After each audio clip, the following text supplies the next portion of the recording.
దేవుని వాక్యాన్ని అన్వేషిస్తూ దేవుని మాటల్ని ధ్యానం చేయబోతున్నాం. ఈ మొదటి రాత్రి ఈ గోపవరం ప్రాంతం గురించి ప్రార్థించినప్పుడు దేవుడు నా హృదయంలో ఉంచిన ఒక ఆలోచన, ఆ సందేశాన్ని మీకు తెలియచేయటానికి ఒక దైవజనుడిగా నేను ఇష్టపడతా ఉన్నాను. పరిశుద్ధ గ్రంథమైన బైబిల్ నుంచి ఆదికాండ గ్రంథం 2వ అధ్యాయం 10-11 వాక్యాలు ఈ రాత్రి మన వాక్య ధ్యానాంశంగా ధ్యానం చేయబోతున్నాం. పరిశుద్ధ గ్రంథమైన బైబిల్ నుండి ఆదికాండ గ్రంథం 2వ అధ్యాయం 10-11 వచ్చిన భాగాలు చదవగా విందాం. తోటను తడుపుటకు ఏదోనులో నుండి ఒక నది బయలుదేరి చీలిపోయి అక్కడ 4 శాఖలాయెను. మొదటి నది పేరు పీషోను. అది హవీలా దేశమంతట చుట్టూ ప్రవహించుచు ఉన్నది. చాలు. ఈ వాక్యం ద్వారా దేవుడు మనతో మాట్లాడి బలపరచునుగాక. కుడి చేతుల పైకెత్తి ఆమేన్ అని చెప్పండి. ఈ మొట్టమొదటి రాత్రి ఈ గోపవరం ఈ సువార్త సభలో దైవ సన్నిధిలో కూడి ఉన్న మీ అందరితో ఈ మొదటి పుస్తకమైన ఆదికాండంలోంచి మొదటి నది గురించి పరిశుద్ధాత్ముడు ఈ మొదటి రాత్రి మనందరికీ అవసరమయ్యేటట్లుగా బోధించి వివరించి ప్రకటించునుగాక. గట్టిగా ఆమేన్ అని చెప్దాం. పరిశుద్ధ గ్రంథంలో ఆదికాండం చాలా ప్రాముఖ్యమైన గ్రంథం.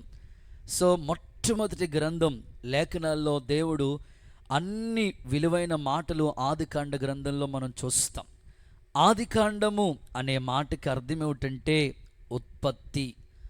అన్నీ కూడా ప్రారంభం అంతా కూడా ఆదికాండంలోనే మనకి కనబడుతుంది. దేవుడు మనిషిని ఎలా చేశాడు, సృష్టిని ప్రభు ఎలా చేశాడు, సమస్తాన్ని గురించి ఆదికాండం చదువుతూ ఉన్నప్పుడు ఎన్నో విలువైన వివరాలు లేఖనాల్లో గ్రంథస్థం చేయబడిన మాటల్ని మనం ధ్యానిస్తూ ఉన్నాం. ఈ రాత్రి దేవుడు ఏదేని తోటలో ఒక నదిని ఉంచినాడు. ఈ నది 4 శాఖలైంది. ఆ నది 4 భాగాలుగా శాఖలుగా విభజించబడి ఉన్నది.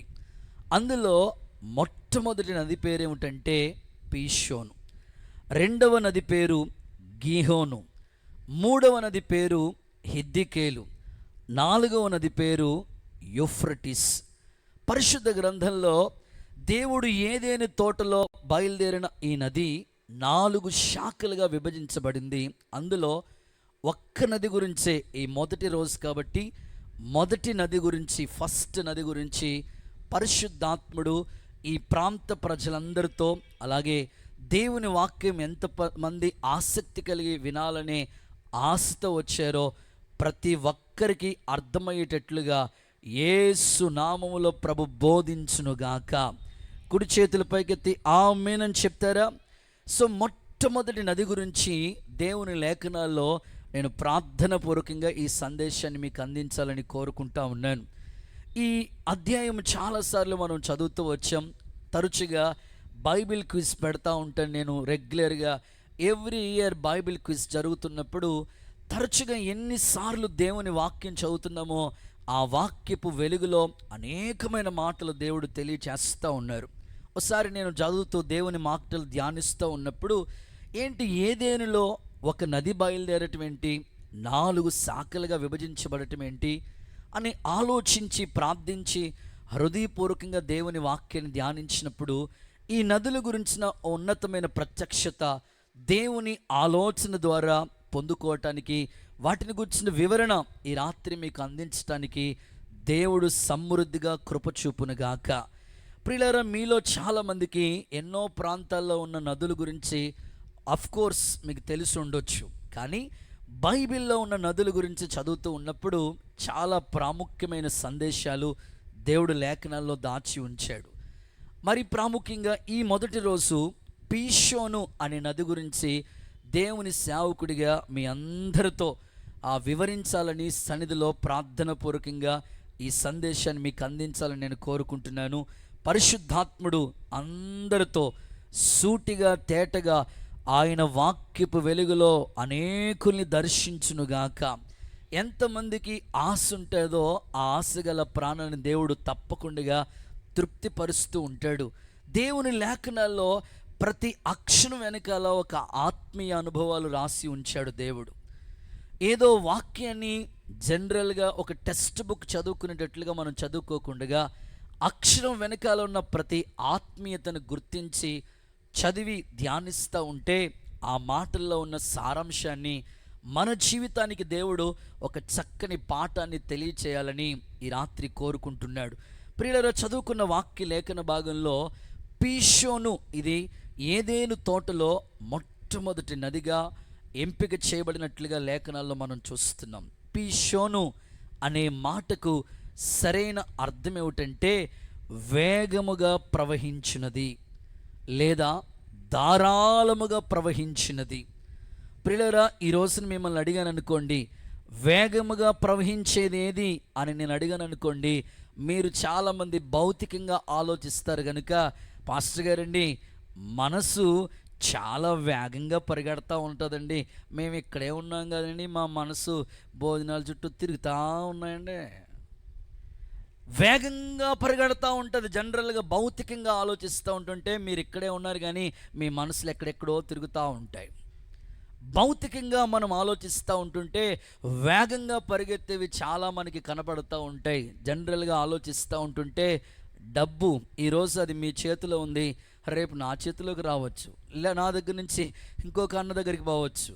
అది స్థిరంగా ఉండదు, వేగంగానే పరిగెడతా ఉంటుంది. కిరాణా షాప్ దారిపోతూ ఉంటుంది, బట్టల షాప్ దారిపోతూ ఉంటుంది, కరెంట్ బిల్ దగ్గరికి వెళ్తూ ఉంటుంది, రూమ్ రెంట్ కడతానికి సిద్ధమవుతూ ఉంటుంది. డబ్బు ఒక చోట స్థిరంగా ఉండదు, వేగంగా తిరుగుతూనే ఉంటుంది. ఇంకా చెప్పుకోవాలనంటే విమానం ఎంత వేగంగా పరిగెడుతుందంటే అంత వేగంగా పరిగెడుతూ ఉంటుంది. వాస్తవంగా వైజాగ్ నుంచి అండమానికి వెళ్ళాలంటే 3 రోజులు ప్రయాణం చేయాలి షిప్లో. 3 రోజులు ప్రయాణం చేయాలి షిప్లో, అయితే సముద్రంలో షిప్లో ప్రయాణం చేయాలంటే. కానీ మాతో చెప్పారు చెన్నై వెళ్ళినప్పుడు, అయ్యా పాస్టర్ గారు ఫ్లైట్ ఎక్కామంటే 2 గంటల్లో అక్కడ దించేస్తారు మనల్ని. సరిగ్గా మేము 12 గంటలకి ఫ్లైట్ ఎక్కాం, ఖచ్చితంగా 2 గంటలకి అక్కడ దిగిపోయాం. ఎంత వేగంగా 3 రోజులు జర్నీ ఎక్కడ, 2 గంటల జర్నీ ఎక్కడ. విమానం చాలా వేగంగా పరిగెడతా ఉంది. ఇవి భౌతికంగా డబ్బు అయినా మనసు అయినా విమానమైనా ఇవి వేగంగానే పరిగెడతా ఉంటాయి. కానీ వాక్యం వెనకాల ఒక ఆత్మీయ అర్థం ఉంది కదా. పీషోను అనే ఆ నదికి సరైన అర్థం ఏమిటంటే వేగంగా ప్రవహించేది లేదా ధారాళంగా ప్రవహించేది. మీరు అడగొచ్చు, వేగంగా ప్రవహించేది ఏదండి అనంటే పరిశుద్ధ గ్రంథమైన బైబిల్లో చదివిస్తాను. 147వ కీర్తన 15వ వాక్య భాగాన్ని చదవండి. 147వ కీర్తన 15వ వచనాన్ని మనం చదివితే వేగంగా పరిగెత్తేది ఏంటి అనంటే లేఖనాల్లో మనం చదువుతాం. 147వ కీర్తన 15వ వాక్య భాగాన్ని మనం చదివితే అక్కడ ఈ విధంగా రాయబడి ఉన్నది. లేఖనాల్లో మనం చూస్తే ఆయన వాక్యము బహు వేగంగా పరిగెత్తును. చప్పట్లు కొడుతూ ఒక్కసారి యేసయ్యకి మహిమ చెల్లిస్తారా? కొట్టిదేదో గట్టిగా కొట్టొచ్చు కదా. ఆయన వాక్యం బహు వేగంగా పరిగెడుతుంది. ప్రియులారా, ప్రపంచంలో వేగంగా పరిగెత్తేది ఏదైనా ఉన్నది అంటే అది దేవుని వాక్యమే. దేవునికి స్తోత్రం కలుగునుగాక. పీషోను అనే మాటకు అర్థం వేగంగా పరిగెత్తేది. ఈ ప్రపంచంలో వేగంగా పరిగెత్తేది ఏది అంటే అది దేవుని వాక్యమే. ఆయన వాక్యం బహు వేగంగా పరిగెడుతుందని కీర్తనాకారుడు ఈ మాటలు తెలియచేస్తున్నాడు. ఈ రాత్రి ఈ సందర్భంగా ఈ మాటలు వింటున్న మీ ఆత్మీయ జీవితంలో ఎన్నో వందల సంవత్సరాల నుంచి దేవుని వాక్యం వేగంగా పరిగెడుతూ ఉంది. ఆది యందు వాక్యముండెను, వాక్యము దేవుని యొద్దుండెను, ఆ వాక్యమే దేవుడై ఉండెను, ఆ వాక్యము శరీరధారియే కృపాసత్య సంపూర్ణుడిగా మన మధ్యలో నివసిస్తున్నాడు. ఆ వాక్యము మనుషుని హృదయంలో దైవ భయాన్ని పుట్టిస్తుంది.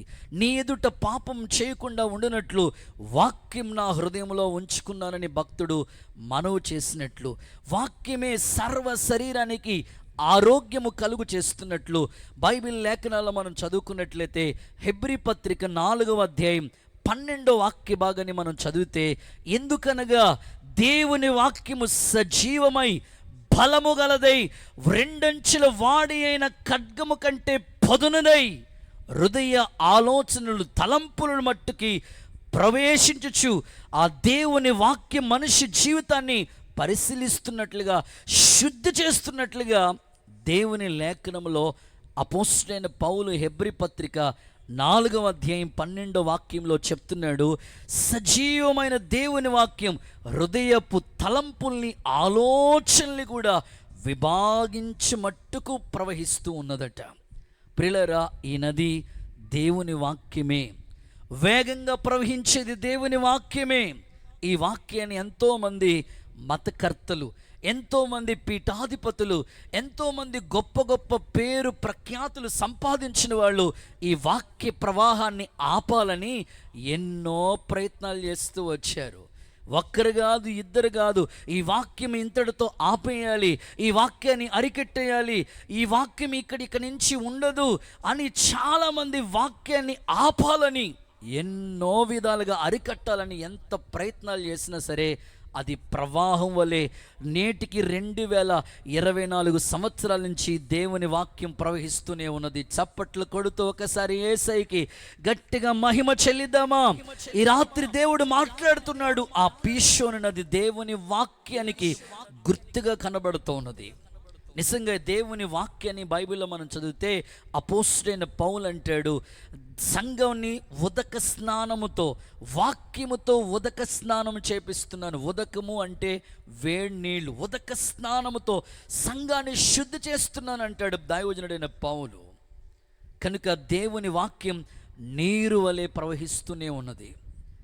ఎత్తులు, పల్లాలు, కొండలు, గుట్టలు దాటి ఎంతో కఠిన హృదయాలను కూడా కరిగించి దేవుని వాక్య ప్రవాహం ఇంకనూ ప్రవహిస్తూనే ఉన్నది. ఎంతోమంది కఠిన హృదయాల్ని దేవుని వాక్యం మార్చింది. యోబు భక్తుడు అంటాడు, జలము రాళ్లను అరగదీస్తుంది. ఎంతో కఠినమైపోయిన హృదయాల్ని కూడా దేవుని వాక్యమే మార్చింది. అందుకే ఈ మొదటి రాత్రి ఈ వాక్య ప్రవాహం ద్వారా అనేకమైన కుటుంబాలు కట్టబడునుగాక, అనేకమైన కుటుంబాలు స్థిరపరచబడునుగాక, వాక్యం వింటుండగానే పశ్చాత్తాపము కలుగునుగాక. ప్రభు చేయటానికి శక్తి సమర్థత కలిగిన వాడే ఈ ప్రవాహాన్ని అడ్డుకోవాలని ఎంతోమంది వ్యక్తులు ఆటంకంగా నిలిచిన వారు సహితం కూడా వాళ్ళ హృదయాల్ని, కఠిన హృదయాల్ని కూడా కరిగించేసింది దివ్యమైన దేవుని వాక్యం అనే ప్రవాహం. ప్రియులారా, చరిత్రలో జరిగిన ఒక సంభవం, ఒక సంఘటన నేను మీకు తెలియచేయాలని కోరుకుంటున్నాను. ఇంగ్లాండ్ దేశంలో ఎర్నెస్ట్ రెనాన్ అనే ఒక వ్యక్తి ఉన్నాడు.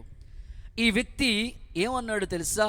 ఒక కొంతకాలానికి మేబీ 100 సంవత్సరాల తర్వాత ఆయన చెప్పిన ఒక స్టేట్మెంట్ ఏమిటంటే, 100 సంవత్సరాల తర్వాత ఈ పరిశుద్ధ గ్రంథం మీ చేతిలో ఉందే బైబిల్, దివ్య వాక్యం అని పిలుస్తున్నామే దేవుని వాక్యము, కొంతకాలమైన తర్వాత 100 సంవత్సరాల తర్వాత ఇక బైబిల్ ఉండదు. ఇంగ్లాండ్లో ఎర్నెస్ట్ రెనాన్ అనే ఈ వ్యక్తి 100 సంవత్సరాల తర్వాత ఇక బైబిల్ ఎవరి చేతిలో కూడా ఉండదు, బైబిల్ ప్రింటింగ్ ఆగిపోతుంది, ఇక 100 సంవత్సరాల తర్వాత బైబిల్ ఉండదు అని క్రైస్తవ్యానికి విరోధంగా లేచిన వ్యక్తి. గమ్మత్ ఏంటో తెలుసా? ఆశ్చర్యం ఏంటో తెలుసా? ఏ వ్యక్తి అయితే 100 సంవత్సరాల తర్వాత బైబిల్ ఉండదు అని చెప్పాడో ఆయన ఇల్లే బైబిల్ ముద్రణ యంత్రంగా మారిపోయిందంట. గట్టిగా చప్పట్లు కొడుతూ ఒకసారి యేసయ్యకి మహిమ చెల్లిద్దాం. ఈ ప్రవాహాన్ని ఎంతోమంది ఆపాలని ఇప్పటి నుంచో శత ప్రయత్నాలు చేస్తున్నారు, కానీ ఈ ప్రవాహం ఆగదు. దేవునికి స్తోత్రం. కారణం ఏమిటంటే అది వేగంగా ప్రవహించే నది, వేగంగా ప్రవహించే దేవుని వాక్కు ఎంతోమంది జీవితాల్ని సరిచేసిన దేవుని వాక్యం. ఆయన ఇల్లే బైబిల్ని ముద్రణ యంత్రం తయారు చేసే గృహంగా మారిపోయింది ఆయన ఇల్లు. అందుకే దేవుని వాక్యము చాలా విలువైనది. దేవుని బిడ్డలు కూడా ఈ రాత్రి ఈ వాక్యపు వెలుగులో పరిశుద్ధాత్ముడు అనేకుల కుటుంబాల్ని వెలిగించునుగాక. వాక్యము వెల్లడగుడు తాడునే వెలుగు కలుగునట్లు, అవి తెలివి లేని వారికి తెలివి పుట్టించినట్లుగా ఈ రాత్రి దేవుని వాక్యం వింటుండగానే వాళ్ళ కఠిన హృదయము కరిగిపోవునుగాక. యేసు నామములో వాక్య క్రియ జరుగునుగాక. అది ప్రవాహం, వేగంగా ప్రవహించేది దేవుని వాక్యమే. నది వేగంగానే దేవుని వాక్యం ప్రపంచమంతా కూడా ఈ నది ప్రవహిస్తూనే ఉన్నది. ప్రియులారా, ఆత్మీయంగా కొన్ని మాటలు చెప్పడానికి నేను ఇష్టపడుతూ ఉన్నాను. ఒక చోట దేవుని వాక్యాన్ని గురించి డిస్కషన్ జరుగుతూ ఉందట. ఏంటయ్యా ఆ డిస్కషన్ అంటే, ఒక చోట బైబిల్ గ్రంథాన్ని తీసుకెళ్ళి అనేకమైన పుస్తకాల్ని, అనేకమైన భౌతిక సంబంధమైన పుస్తకాలు ఎన్నో ఉన్నాయి కదా, అన్ని పుస్తకాలు ఇలాగా వరుసను పేరుస్తూ ఉన్నారట. అన్ని పుస్తకాలు ఇలా వరుసను పేర్చి ఆ పైన తీసుకెళ్ళి బైబిల్ని అన్ని పుస్తకాల కంటే పైన ఏర్పాటు చేశారట. అన్ని బుక్స్ అన్నిటికంటే పైన బైబిల్ని అలా ఉంచారట. పైన బైబిల్ని ఉంచితే అందరూ అన్నారట, నిజంగానే ఈ వాక్యం అన్ని పుస్తకాల కంటే ఉన్నతమైనది, పై స్థానం దేవుని వాక్యమే, అన్ని గ్రంథాల కన్నా విలువైనది, అన్ని పుస్తకాల కంటే ఉన్నతమైనది, గొప్పది దేవుని దివ్య గ్రంథమే, దేవుని వాక్యమే. అందుకే అన్ని పుస్తకాల కంటే ఈ వాక్యం పైన ఉన్నది అని. దేవుని వాక్యం ఇష్టం లేని వ్యక్తి తీసుకొచ్చి, లేదు ఈ వాక్యం అన్ని పుస్తకాల కంటే పైన కాదు, తీసుకెళ్ళి మధ్యలో పెడతానని అన్ని పుస్తకాలకి మధ్యలో సెంటర్లో తీసుకొచ్చి మిడిల్లో ఉంచాడు. ఆ క్రైస్తవ దాసుడు అంటాడట, ఇదిగో ఈ అన్ని పుస్తకాలకి సెంటర్ ఏదో తెలుసా? దేవుని వాక్యమే. దేవునికి స్తోత్రం. దేవుని వాక్యమే, దివ్య వాక్యమే, అన్నిటికీ మిడిల్ ఇదే. అవునా, అసలు ఇక్కడ కూడా ఉంచకూడదని తీసుకొచ్చి అందరికంటే కింద పెట్టాడు, లాస్ట్లో ఉంచాడు. దేవుని వాక్యం తీసుకొచ్చి, దేవుడు అంటే ఇష్టం లేని వ్యక్తి తీసుకొచ్చి లాస్ట్లో ఉంచాడు. అందరికంటే కింద ఉండాలని తీసుకొచ్చి కింద పెడితే క్రైస్తవ బిడ్డ అంటున్నాడట, ఈ పుస్తకాలన్నీ నిలబడ్డాయంటే దీనికి ఆధారం బైబిలే అని చెప్పాడంట. చప్పట్లు కొడుతూ యేసయ్యకి మహిమ చెల్లిద్దామా? ఈరోజు నాలెడ్జ్ ఇంత విస్తరిస్తుందంటే, సైంటిస్టులు, గొప్ప గొప్ప శాస్త్రవేత్తలు ఎన్నో కార్యాలు చేస్తున్నారంటే దానికి కారణం దేవుని వాక్యమే కదా. ఈ లైట్ని కనుగొన్నది ఎవరు బ్రదర్? Thomas Alva Edison. ఆయన అంటాడు, వాక్యం నన్ను వెలిగించింది, నేను లోకాన్ని వెలిగించాను. జేమ్స్ సిమ్సాన్ అనే ఒక వ్యక్తి ఈ ఆపరేషన్ చేసే ముందు మత్తు ఇస్తారు కదా, ఆ మత్తు ఇచ్చి ఆపరేషన్ చేస్తూ ఉంటారన్నమాట. ఆ మత్తు మందుని కనుగొన్నది జేమ్స్ సిమ్సాన్ అనే వ్యక్తి. ఎలాగా? దేవుని వాక్యం చదువుతుండగానే దేవుడు ఆదాముకి గాఢ నిద్ర కలుగు చేసి ప్రక్కటెముకను తీశాడు కదా, అలాగా ఆ వాక్యం చదివినప్పుడు ఆయన మనోనేత్రాలు వెలిగించబడి ఆ అద్భుతమైన మత్తు మందుని కనుగొన్నాడు ఆయన.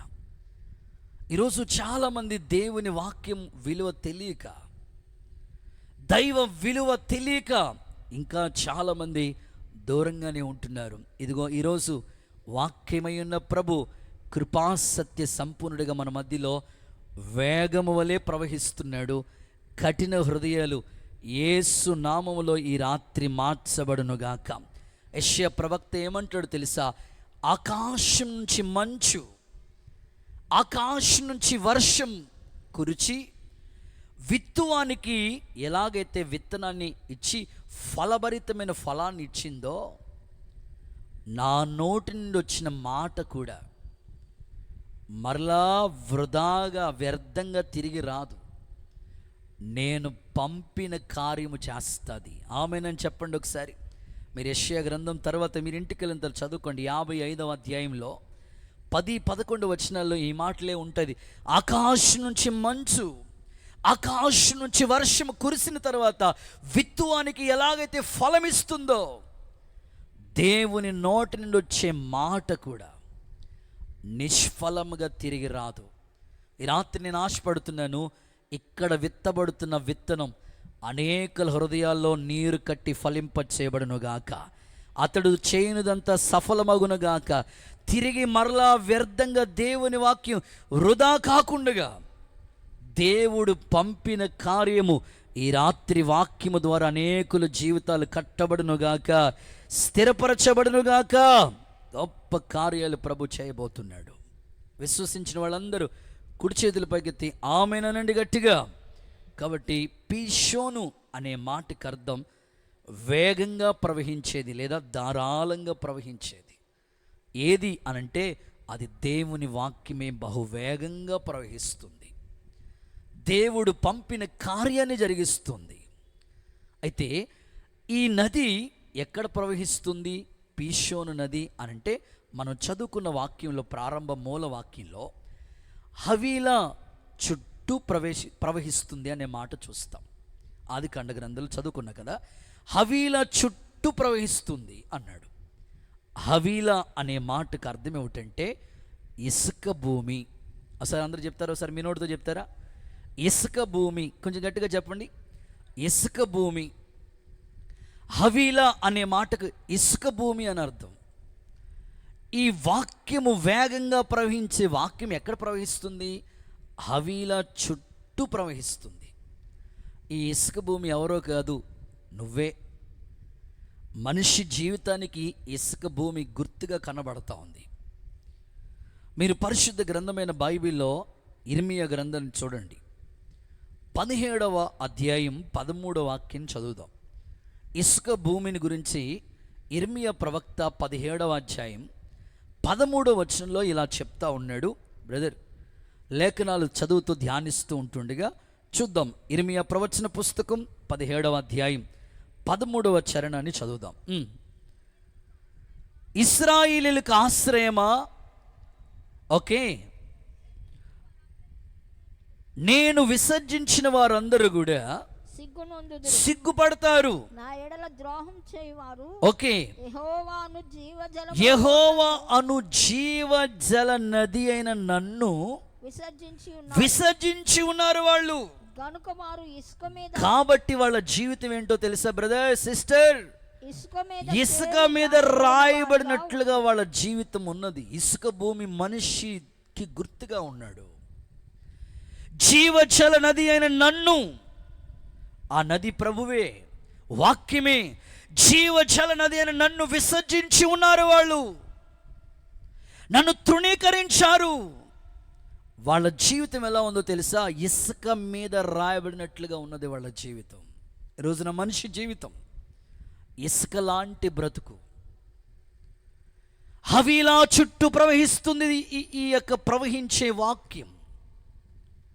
ఈ నది హవీలా చుట్టూ ప్రవహిస్తూ ఉన్నది.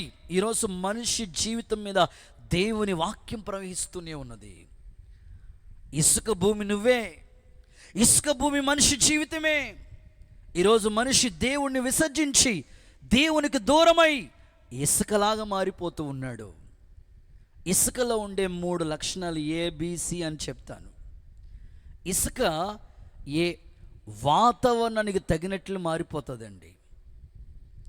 మనిషి కూడా అంతే. ఏ ఎండకి ఆ గొడుగు పట్టుకునే బ్యాచ్ కనిపిస్తుంది సమాజం.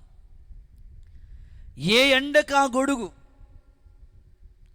ఇసుక వాతావరణానికి తగినట్లు మారిపోతున్నట్లుగానే మనిషి కూడా ఇసుక ఎండ కాస్తే పొడిగా, అమ్మో పొడిగా కనబడతా ఉంటుంది. అదే మంచుగిని కురిసిందానికి ఎట్లా ఉంటుంది అక్క? మాట్లాడండి అమ్మా భక్తులారా. తడిగా ఉంటుంది. వర్షం కురిసిందానికి ఎట్లా ఉంటుంది? ఇసుక తడిగా ఉంటుంది. మనిషి జీవితం గుడిలో ఉన్నంతసేపు అమ్మో భక్తి, ప్రార్థన, దేవుడు, ఉపవాసం, కన్నీళ్ళు, అమ్మో అస్సలే నేను అనుకుంటాను పరలోకం నుంచి వచ్చిన దేవుడు, దేవదూత అన్నట్టుగా ఉంటుంది.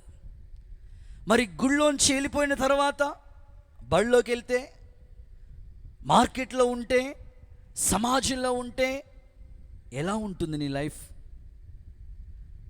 ఇసుక భూమి వాతావరణానికి తగినట్లు మారిపోతున్నారు. గుళ్ళో ఓలాగా, బళ్ళో ఓలాగా, ఇంటి దగ్గర ఓలాగా, ఫంక్షన్కి వెళ్తే ఓలాగా. వీళ్ళు దేవుని బిడ్డలో కాదు మనకు అర్థం కాదు. ఇసుక భూమి మీద దేవుని వాక్యము ప్రవహించుచుండగా యేసు నామములో సరిచేయబడుదురుగాక.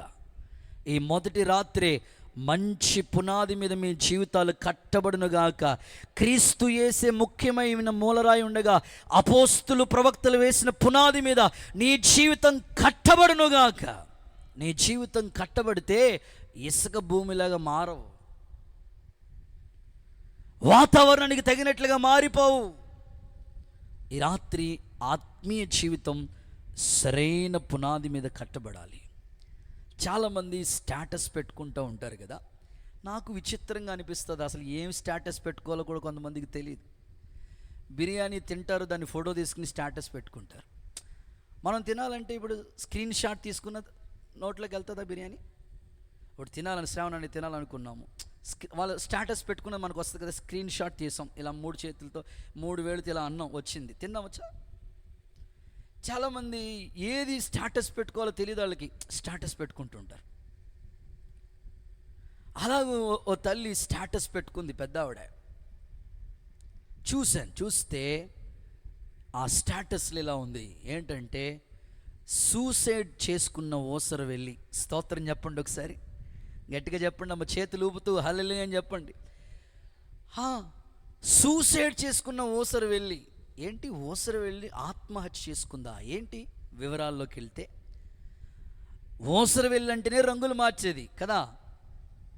అలాంటి ఓసర వెళ్ళే మనుషులు చూసంట, నేనే రంగులు మార్చే బ్యాచ్ అయితే నాకన్నా జనాలు రంగులు మార్చేస్తున్నారు. సోమవారం ఓలా ఉంటున్నారు, మంగళవారం ఓలా ఉంటున్నారు, బుధవారం ఓలా, శుక్రవారం, శనివారం, ఆదివారం మాత్రం అమ్మో దేవదూతలా ఉన్నారు, దేవుడే దిగి వచ్చాడన్నట్లుగా ఉన్నారు వీళ్ళు. ఓసరి వెళ్ళి ఆత్మహత్య చేసేసుకుంటానికి సిద్ధమైపోయిందంట. నేనంటాను, క్రైస్తవుడు ఎప్పుడు కూడా అలా ఉండకూడదు. ఇసుక భూమిలాగా నీ జీవితం ఉండకూడదు. ఎక్కడున్న క్రైస్తవుడు క్రైస్తవుడే. ఆమేన్ అని చెప్పండి గట్టిగా, ఆమేన్, హల్లెలూయా. నీ జీవితం ఇసుక భూమిలా ఉండకూడదు. ఈ సభలలో మొదటి రోజు నీ జీవితం తీర్మానంతో కట్టబడాలి యేసు నామములో. ఇసుక భూమిలో ఉండకూడదు. మనసులో ఓలాగా పైకి ఓలా అస్సలు ఆ జీవితం వద్దు మనకి. అసలు జెన్యూన్ పర్సన్, యథార్థ హృదయముతో యథార్థంగా ప్రవర్తించే వారికి ఆయన ఏ మేలు చేయక మానడు అని చెప్పారు దేవుడు. ఉన్నది ఉన్నట్లుగా మీ జీవితాన్ని కట్టుకోండి. క్రీస్తులో మీరు అంటుకట్టబడితే అంతకంట క్షేమం ఇంకేం కావాలి? దేవుడు మిమ్మల్ని చూసి ఆనందించాలి. యెహోవానగు నేను జీవజల నది అయిన నన్ను వాళ్ళు విసర్జించి ఇసుక మీద పేరు రాసుకున్నట్లుగా వాళ్ళ జీవితం ఉంది అంటున్నాడు ప్రభు. మన జీవితాలు అలా ఉండకూడదు. ఇసుకలో ఉండే మరొక లక్ష్యం ఏమిటంటే, ఇసుక గురించి ప్రభు మాట్లాడుతూ, ఒకడు బండ మీద కట్టాడు ఇల్లు, రెండోవాడు ఇసుక మీద కట్టాడు. వాన వరద గాలి వచ్చినప్పుడు ఆ ఇసుక మీద కట్టిన ఇల్లు కూలిపోయింది. సో ఇసుక మనకి నేర్పించే పాఠం ఏమిటంటే, కూలిపోయే జీవితం. వాళ్ళ ఆత్మీయ జీవితం చక్కగా అంటు కట్టబడరు. వారం రోజులు బాగుంటారు, ఆ తర్వాత మళ్ళా ఆత్మీయ జీవితంలో పడిపోతూ ఉంటారు. మళ్ళీ 4 రోజులు గట్టిగా భక్తి చేస్తారు, మళ్ళీ 2వ నెలలోకి వచ్చినప్పటికి ఇంకా మళ్ళీ పడిపోతూ ఉంటారు, జారిపోతూ ఉంటారు. ఇసుక మీద కట్టబడిన ఇల్లు కూలిపోయింది. ఈరోజు ఆత్మీయ జీవితాలు, చాలామంది జీవితాలు చూస్తే స్టాండర్డ్గా స్థిరంగా వాళ్ళ ఆత్మీయ జీవితాన్ని కట్టుకోవట్లేదు, అలా కూలిపోతూ ఉన్నారు. మీరు ఎంతమంది ఉన్నారు కదా ఇక్కడ, బాగా కూర్చున్నారు మీరు. కొన్ని స్థలాల్లో మేము వెళుతూ ఉంటాం, చూస్తూ ఉంటుంటే మాకే ఆశ్చర్యం అనిపిస్తూ ఉంటుంది. ఏంటయ్యా అని అంటే, వాళ్ళు దైవ కార్యక్రమాల్లో భలే ఆసక్తిగా ఉంటారు. మరలా అక్కడ రోడ్డు సెంటర్లో 4 రోడ్ల జంక్షన్లో డ్యాన్స్ బేబీ డ్యాన్స్ కార్యక్రమం కనబడదనుకోండి, అక్కడ ఆగిపోతూ ఉంటారు. పొరపాటున ఎవరైనా పిల్లోడు, ఇలాంటి యాపిల్ లాంటి వాడు పిల్లోడు ఎవరైనా అడ్డొచ్చాడు, రే తప్పుకోరా బొమ్మ కనబడట్లేదు. దైవ కార్యం కావాలి, డ్యాన్స్ బేబీ డ్యాన్స్ కార్యక్రమం కూడా కావాలి. కూలిపోయే జీవితం. ఇసుక మనకి నేర్పిస్తున్న పాఠం, కూలిపోవద్దు. స్థిరమైన బండ మీద నీ జీవితం కట్టబడాలి. కొంతకాలం నువ్వు శ్రమ పడితే ఆయన నీ జీవితాన్ని స్థిరపరుస్తాడు. భక్తుడు అంటాడు కదా, నా హృదయంలో అంతరంగంలో స్థిరమైన మనస్సు నూతనంగా పుట్టించు. కూలిపోయే జీవితం మనలో పొరపాటును కూడా ఉండకూడదు. నువ్వు కట్టబడితే అనేక జీవితాలని కట్టొచ్చు. ఈ రాత్రి నువ్వు తీర్మానం చేసుకోవాలి, ప్రభా కూలిపోయే స్థితి నాకు ఉండకూడదయ్యా, అస్థిరమైన మనసు నాకు ఉండకూడదయ్యా. ఇసుకలో ఉన్న మరొక లక్షణం ఏమిటంటే, ఇసుకలో పరిగెత్తలేము, నడవలేము. మామూలుగా నడిచినంత ఈజీగా ఇసుకలో నడవలేము, పరిగెత్తలేము. ఈరోజు ఇసుకలో చాలామంది జీవితాలు పరిగెత్తలేకపోతున్నారు. ఆత్మీయంగా మీతో మాట్లాడుతున్నాను ఈ రాత్రి. దేవుని కొరకు పరిగెత్తగలిగిన వాళ్ళు, నన్ను ఆకర్షించు, నేను నీ యొద్దకు పరిగెత్తుకుని వస్తాను అని షోలమ్మితి చెప్పినట్లు దేవుడు ఆకర్షిస్తున్నాడు, కానీ ఈరోజు మనిషి పరిగెత్తలేకపోతున్నాడు. కారణం ఏమిటంటే, హవీలా చుట్టూ ప్రవహిస్తుంది అన్నది ఇసుక భూమి. ఈరోజు మనిషి జీవితం పరిగెత్తలేకపోతున్నాడు. కోత విస్తారంగా ఉన్నది. అపోస్తలుడైన పౌలు అంటున్నాడు, విశ్వాసమునికి కర్త దాన్ని కొనసాగించు యేసు వైపు చూస్తూ ఓపికతో పందెపు రంగమందు పరిగెడతాను. నేను ఉన్నతమైన పిలుపుకు కలిగే బహుమానం పొందుకోవాలని గురి వద్దకు నేను పరిగెడతాను. ఈరోజు చాలామంది గోల్ మారిపోతుంది. ఇసుకలోనే ఆగిపోతూ ఉన్నారు, పరిగెత్తలేకపోతున్నారు. ఈ సభల మొదటి రాత్రి నువ్వు తీర్మానం చేసుకోవాలి, ప్రభువా నా జీవితం ఇసుక భూమిలో ఉండకూడదయ్యా, పరిగెత్తలేక ఆగిపోయే స్థితిలో నేను ఉండకూడదయ్యా. నీకోసం పరుగులు తీసే కృప నాకు ఇవ్వండి. ఈ అంత్య దినాల్లో వేగంగా నీ వాక్యం ప్రవహిస్తూ ఉంటుంటే, నీ వాక్కుని పొందిన నేను అనేకుల జీవితాలు కట్టడం కొరకు వేగంగా పరిగెత్తటానికి కృప నాకు ఇవ్వండి అని నువ్వు కోరుకుంటే, యేసు నామములో ప్రభు నిన్ను దర్శించునుగాక. గుడ్. అందరూ చేతులు పైకెత్తి ఆమేన్ అని చెప్తారు. ఒకసారి చేతులు ఊపుతూ ఒకసారి హల్లెలూయా అని చెప్తారు. దీంట్లో ఒక చిన్న సందర్భం, చిన్న ఎగ్జాంపుల్ మీకు చెప్తాను. ఇసుక లాంటి జీవితం ఎలా ఉంటుందో మీకు చెప్తాను. ఒక టీచర్ ఒక బౌల్ తీసుకొచ్చి ఒక పిల్లోడితో చెప్పిందట, అరే బాబు, ఈ బౌల్, ఈ పాత్రలో ఎలాంటి పదార్థాలు వేయొచ్చు ఒకసారి చూడు అన్నాడు. అక్కడ చాలా విలువైన పదార్థాలన్నీ కూడా అక్కడే ఉన్నాయి. చూసి ఏమేమి ఈ పాత్రలో వేయొచ్చు ఒకసారి చూడు అన్నది ఆ టీచర్. వెంటనే వాడు కొంచెం తెలివిగా ఆలోచించి టీచర్ దగ్గర నుంచి మార్కులు సంపాదించాలని ఈ బౌల్, ఈ పాత్ర తీసుకుని ఈ పాత్రలో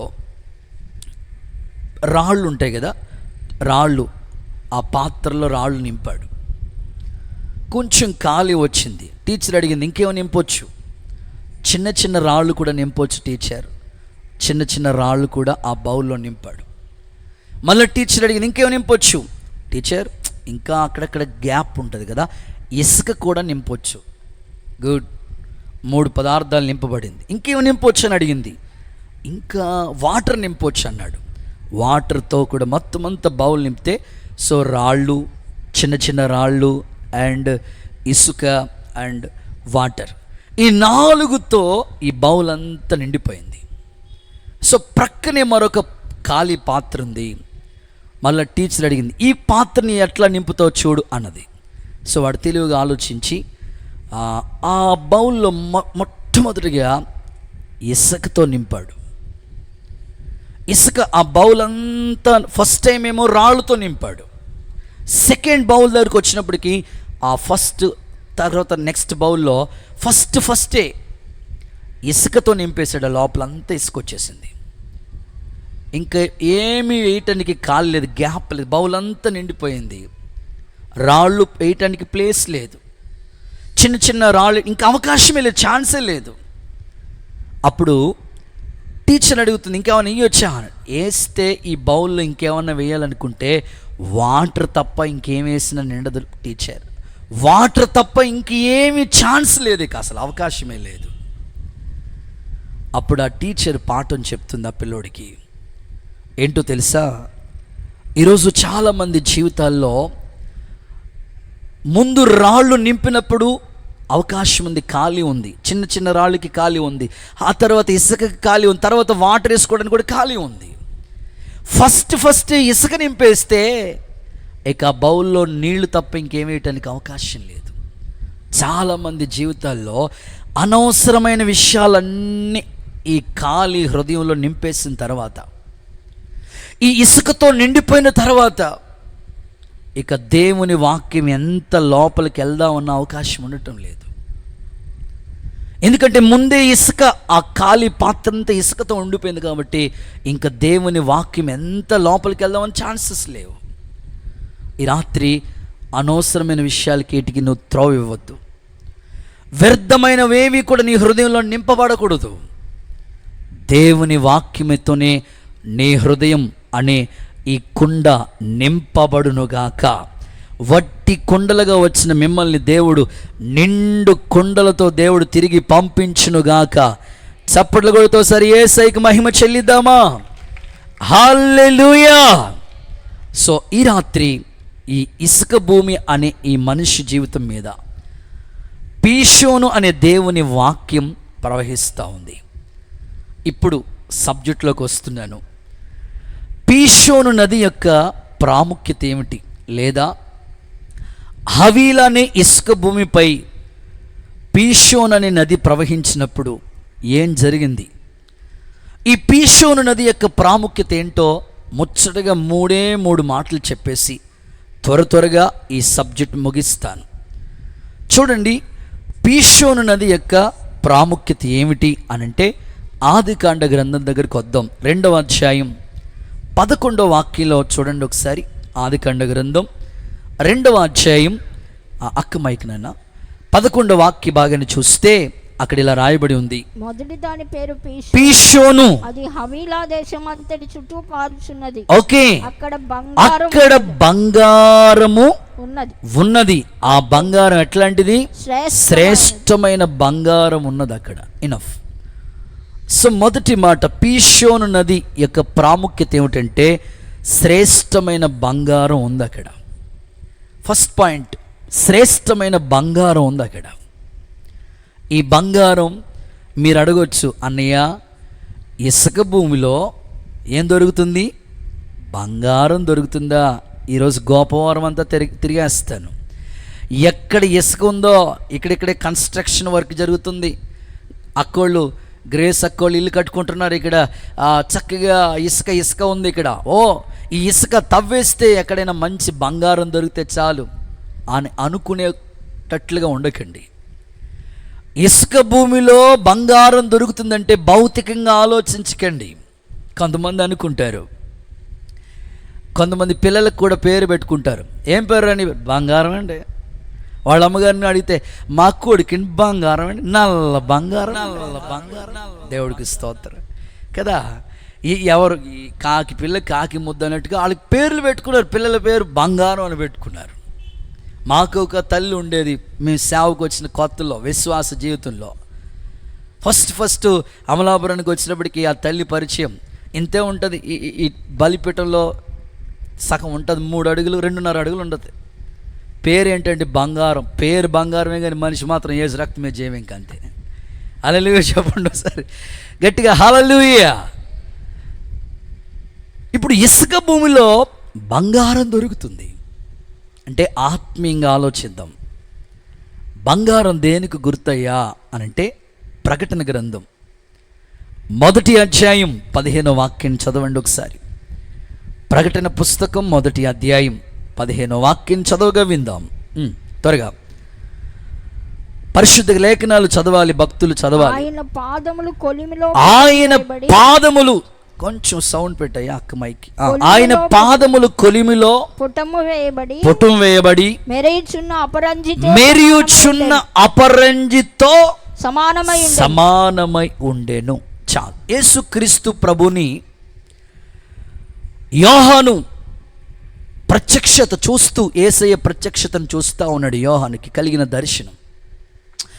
యోహాను రాసిన ఈ ప్రకటన గ్రంథం చాలా అద్భుతంగా వర్ణిస్తూ ఉన్నాడు.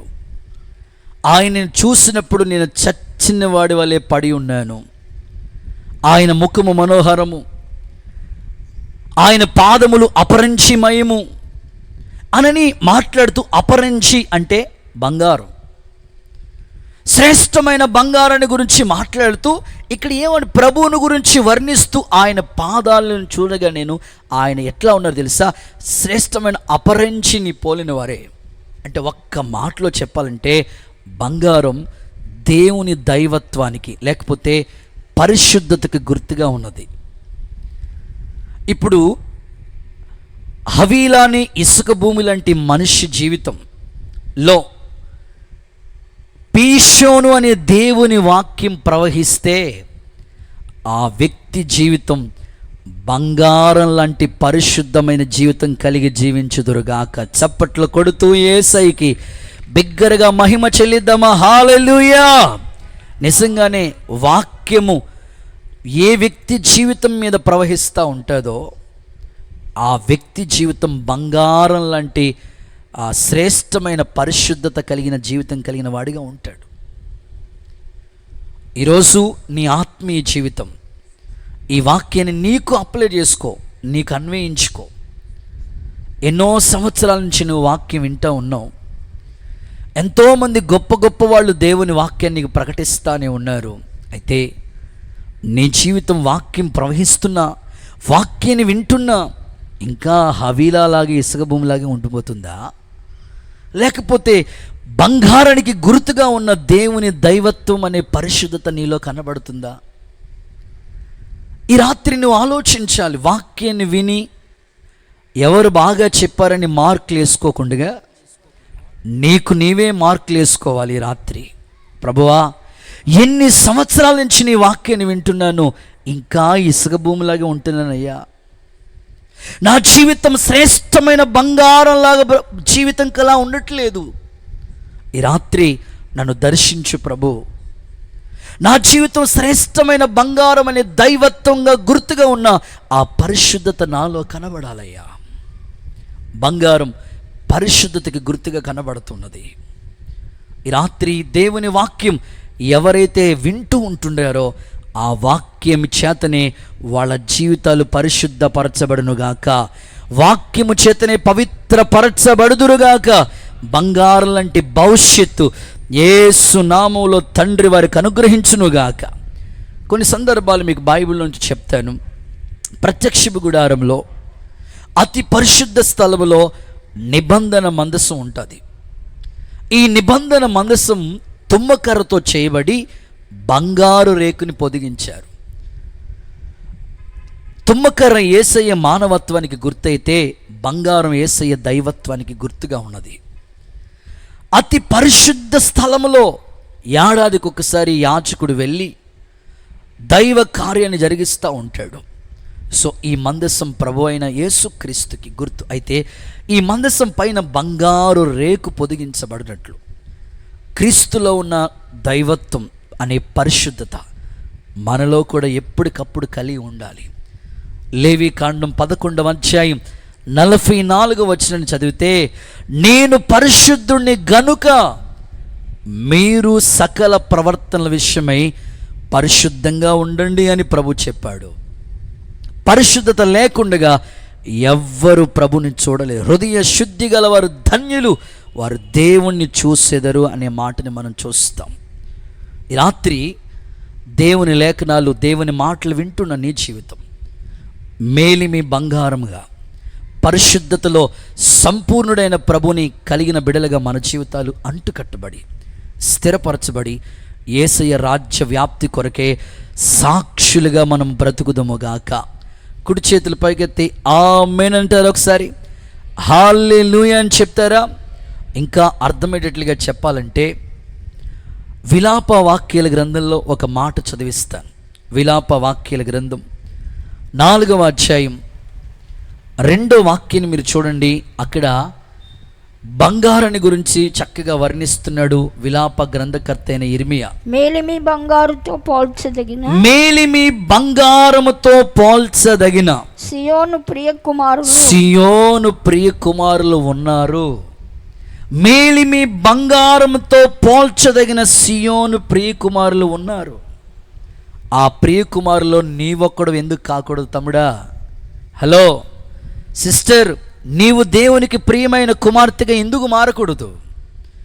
సియోను ప్రియ కుమారులు మేలిమి బంగారముతో పోల్చదగిన. ఖచ్చితంగా మన జీవితాలు దేవుడు చూసినప్పుడు నిజంగా వీళ్ళ బంగారం లాంటి బిడ్డలు, వీళ్ళ జీవితం మేలిమి బంగారంతో పోల్చబడిన వారు అని దేవుడు నీ గురించి సాక్ష్యం ఇవ్వాలి. కానీ ఇసుక భూమిలాగా నువ్వు ఉండకూడదు. ఈ రాత్రి నా ఆశ, నా హృదయాభిలాష, యేసు నామములో మేలిమి బంగారం వలె మీరు మార్చబడుదురుగాక. చప్పట్ల కొడుతూ సరి యేసయ్యకు మహిమ చెల్లిస్తారా? బైబిల్లో చాలామంది జీవితాలు మేలిమి బంగారంతో పోల్చబడినట్లుగా దేవునికి ప్రియమైన కుమారులుగా మారిపోయిన వాళ్ళు ఉన్నారు. ఫర్ ఎగ్జాంపుల్ జక్కయ్య ఒకప్పుడు అన్యాయస్తుడు. 100 రూపాయలు వసూలు చేయాలని దాని పక్కన చున్నా చుట్టి అన్యాయంగా వసూలు చేసేవాడు. యేసయ్య ఎరుకోకు వచ్చినప్పుడు అంతే, తన జీవితం హృదయంలో యేసయ్యకు చోటిచ్చాడు. పరివర్తన వచ్చేసింది. ఇప్పుడు జక్కయ్యని గురించి ప్రభు ఇచ్చిచ్చిన సాక్ష్యం ఏంటో తెలుసా? ఇతడు అబ్రహాము కుమారుడే. ఇప్పుడు జక్కయ్య ఒకప్పుడు అన్యాయస్తుడు. ఎంత అన్యాయం చేశానో అంతకంటే 4 అంతలు ఇచ్చేస్తానని ఇప్పుడు మేలిమి బంగారంతో పోల్చదగిన ప్రియ కుమారుడిగా మారిపోయాడు జక్కయ్య. నెక్స్ట్ సమరయ స్త్రీ, ఒకప్పుడు పాపిష్టి మనిషి, ఇసుక భూమి, స్థిరంగా ఉండదో చోట, అస్థిరమైన మనసు. అలాంటి సమరయ స్త్రీ 5 భర్తలు ఉన్నారు ఒకప్పుడు ఆమె జీవితంలో. ప్రభువులోనికి వచ్చిన తర్వాత ఎప్పుడైతే పాపం అనే కొండ విడిచిపెట్టిందో తన జీవితం మేలిమి బంగారంతో పోల్చబడిన సియోను ప్రియకుమారుల లిస్టులో సమరయ స్త్రీ జీవితం కూడా ఉన్నది. ఈ రాత్రి ఈ ప్రాంత ప్రజలు అనేకుల్ని దేవుడు బంగారం లాంటి భవిష్యత్తు వాళ్ళకిచ్చి ప్రభువులో స్థిరపరచునుగాక. 2 చేతులు అల్లాడిస్తూ హల్లెలూయా అని చెప్తారా? ఇంకొంచెం హుషారుగా హల్లెలూయా. ఓ సందర్భం మీకు చెప్తాను. ఆయన పేరు స్మిత్ అనే వ్యక్తి. ఇంకా పెద్ద పేరుంది, స్మిత్ విగ్గల్ వర్త్ అనే వ్యక్తి. అతని జీవితం ఎలాంటి ప్రతికూలమైన పరిస్థితుల మధ్యలో ఉంది అనంటే, చాలా భయంకరమైన మనిషి. ఎంత భయంకరమైన ఆ మనిషి అంటే పచ్చి తాగుబోతుల్లో రకరకాల లిస్ట్ ఉంటుంది, రకరకాల బ్యాచ్లు ఉంటాయి. కొంతమంది సైలెంట్ ప్లీజ్ అన్నట్లుగా, కొంతమంది తాగి సైలెంట్గా ఉంటారు, అసలు తాగినట్టు కూడా వాళ్ళకి తెలియదు, పక్కోడు కూడా తెలియదు, అంత సైలెంట్గా ఉంటారు. కొన్ని రకాల బ్యాచ్లు ఉన్నాయన్నమాట. కొంతమంది ఉంటారు, వాడు తాగింది ఒక్క డ్రాపే, ఒక్క చొక్క పడ్డాదంటే చాలు ఇంకా వాళ్ళ భార్యకి సొక్కలు చూపిస్తాడు, అంతే సంగతులు. ఇంకా నిద్ర ఉండదు అసలు, ఇంట్లో వాళ్ళకి నిద్ర ఉండదు. ఏందిరా యాడుగా, అక్కడ స్టాట్యూ ఉంటుంది రోడ్డు పక్కన, వెళ్ళి కదులు అంటాడు, అది ఎక్కడ కదులుతుంది? సుక్క పడ్డదంటే అంతే మనోడు మారిపోతూ ఉంటాడు. ఈ స్మిత్ విగ్గల్ వర్త్ అనే వ్యక్తి కూడా పచ్చి భయంకరమైన తాగుబోతండి. వచ్చిన కష్టార్జితమంతా తాగి సర్వనాశనం చేసుకుంటున్నాడు జీవితాన్ని. ఎప్పుడుకి వస్తాడో తెలియదు ఇంటికి, సమయం పాడు ఏమీ లేదు.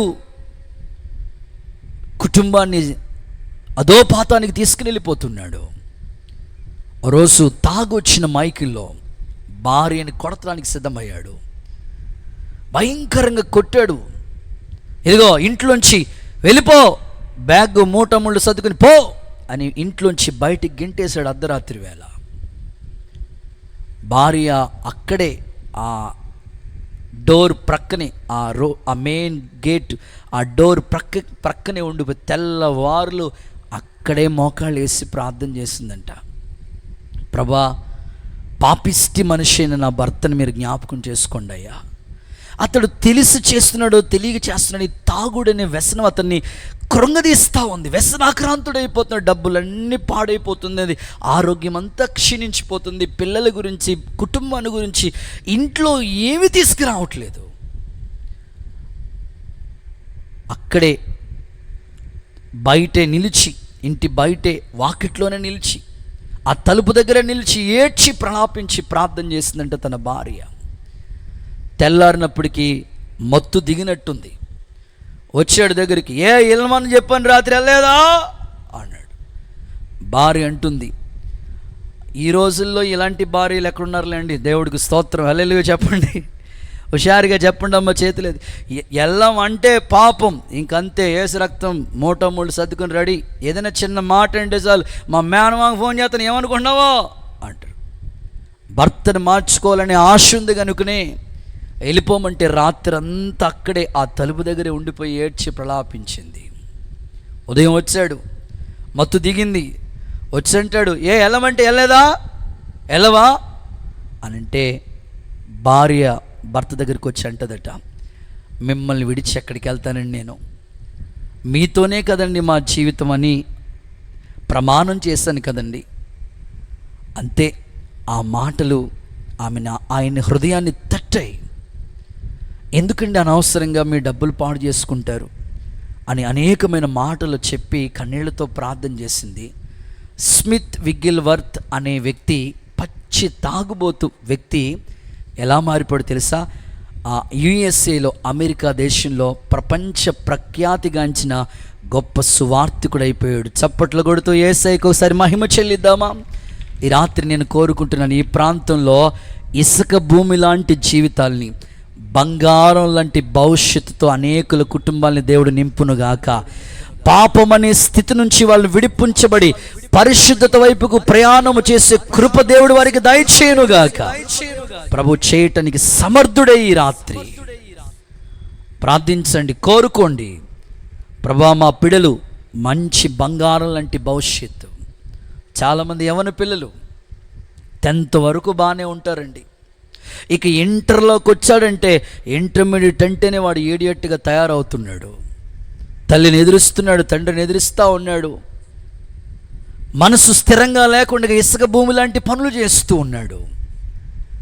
ప్రేమ అనే మాయలోకి వెళ్ళిపోయి చీకటిలో సాగిపోతున్న జీవితాలు. ఈరోజు మేలిమి బంగారం లాంటి సియోను ప్రియ కుమారుల లిస్టులో ఈ ప్రాంత ప్రజల యవనస్తుల జీవితాల్ని దేవుడు బంగారం లాంటి భవిష్యత్తు వాళ్ళ కొరకు సిద్ధపరచునుగాక. చేతులు పైకెత్తి ఆమేన్ అని చెప్దామా? కోరుకోండి. ఒక సేవకుడిగా నా హృదయ ఆలోచనలతో ఈ మాటలు ప్రకటిస్తున్నాను. ఈ గోపవరం చుట్టుప్రక్కల ప్రాంత ప్రజల యవనస్తులకి మంచి భవిష్యత్తు, బంగారం లాంటి మంచి భవిష్యత్తు నా దేవుడు ఇవ్వాలని కోరుకుంటున్నాను. చాలామంది యవ్వన పిల్లలు చిన్న వయసులోనే నిండు నూరేళ్ల జీవితాన్ని ప్రేమ అనే మాయలోనికి వెళ్ళిపోయి పరిశుద్ధతను పూర్తిగా కోల్పోతూ ఉన్నారు. ఒకసారి చేతుల పైకెత్తి హల్లెలూయా చెప్తారా? మీరు చాలా సీరియస్గా ఉన్నారు కాబట్టి ఒక మాట చెప్తాను, హల్లెలూయా అని చెప్పండి గట్టిగా. చాలామంది పరిశుద్ధతలోంచి అపరిశుద్ధులకు పోతూ ఉన్నారు. మేలిమి బంగారం లాంటి భవిష్యత్తుని పాడు చేసుకుంటూ ఉన్నారు. రీసెంట్గా ఓ తల్లి నాతో మాట్లాడుతోంది. అంగన్వాడీ టీచర్ ఆమె. వాళ్ళ ఆయన పోస్ట్ మ్యాన్. చెప్తూ వచ్చారు, బ్రదర్ మీ చర్చ్కి చాలామంది వస్తుంటారు కదా, ప్రార్థన చేస్తూ ఉంటారు కదా. మంచిదే.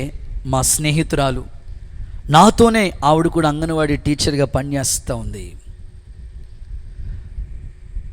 అంగన్వాడీ టీచర్గా పనిచేస్తున్న 2 కూతుర్లు ఆమెకి. ప్రార్థన చేయండి, ప్రేయర్ రిక్వెస్ట్ నేను కోరుకుంటున్నానని చెప్తూ, వాళ్ళు ఎంతో మంచిగా సమాజంలో పరువు ప్రతిష్టతతో బ్రతికిన కుటుంబం అంట. భర్త ఉన్నాడో లేదో తెలియదు, ఇంట్లో అంత సైలెంట్గా ఉంటాడు. భార్య కష్టపడుతుంది, భర్త కష్టపడతాడు, 2 రెక్కల కష్టాజీతం చక్కగా వాళ్ళ పిల్లల్ని పెంచి ప్రయోజకులుగా చేయాలని ఆశ. పాప చదువుకుంటే ఒక స్కూల్లో, ప్రైవేట్ స్కూల్లో టీచర్గా పనిచేస్తూ ఉందట. యుక్త వయసు వచ్చింది. పెళ్లి సంబంధాల కోసమని తల్లిదండ్రులు సంబంధం కోసం వెతుకుతూ ఉంటుంటే ఒక చక్కని సంబంధం సెట్ అయింది. ఆ పిల్లోడు కూడా మంచిగా జాబ్ చేస్తూ ఉంటాడు. వాళ్ళది వెస్ట్ గోదావరి, వీళ్ళదేమో ఈస్ట్ గోదావరి. సరే, మొత్తం మీద తల్లిదండ్రులు చూసి ఈ కుటుంబం అయితే బాగుంటుందని పాపను అడిగారంట. అమ్మాయి, నీకు ఇష్టమేనా?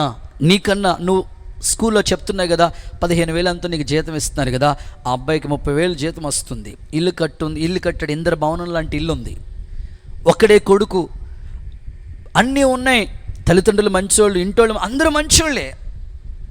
అంగీకారమేనా? నీకు ఈ వివాహానికి ఒప్పుకుంటావా? ఓకేనా?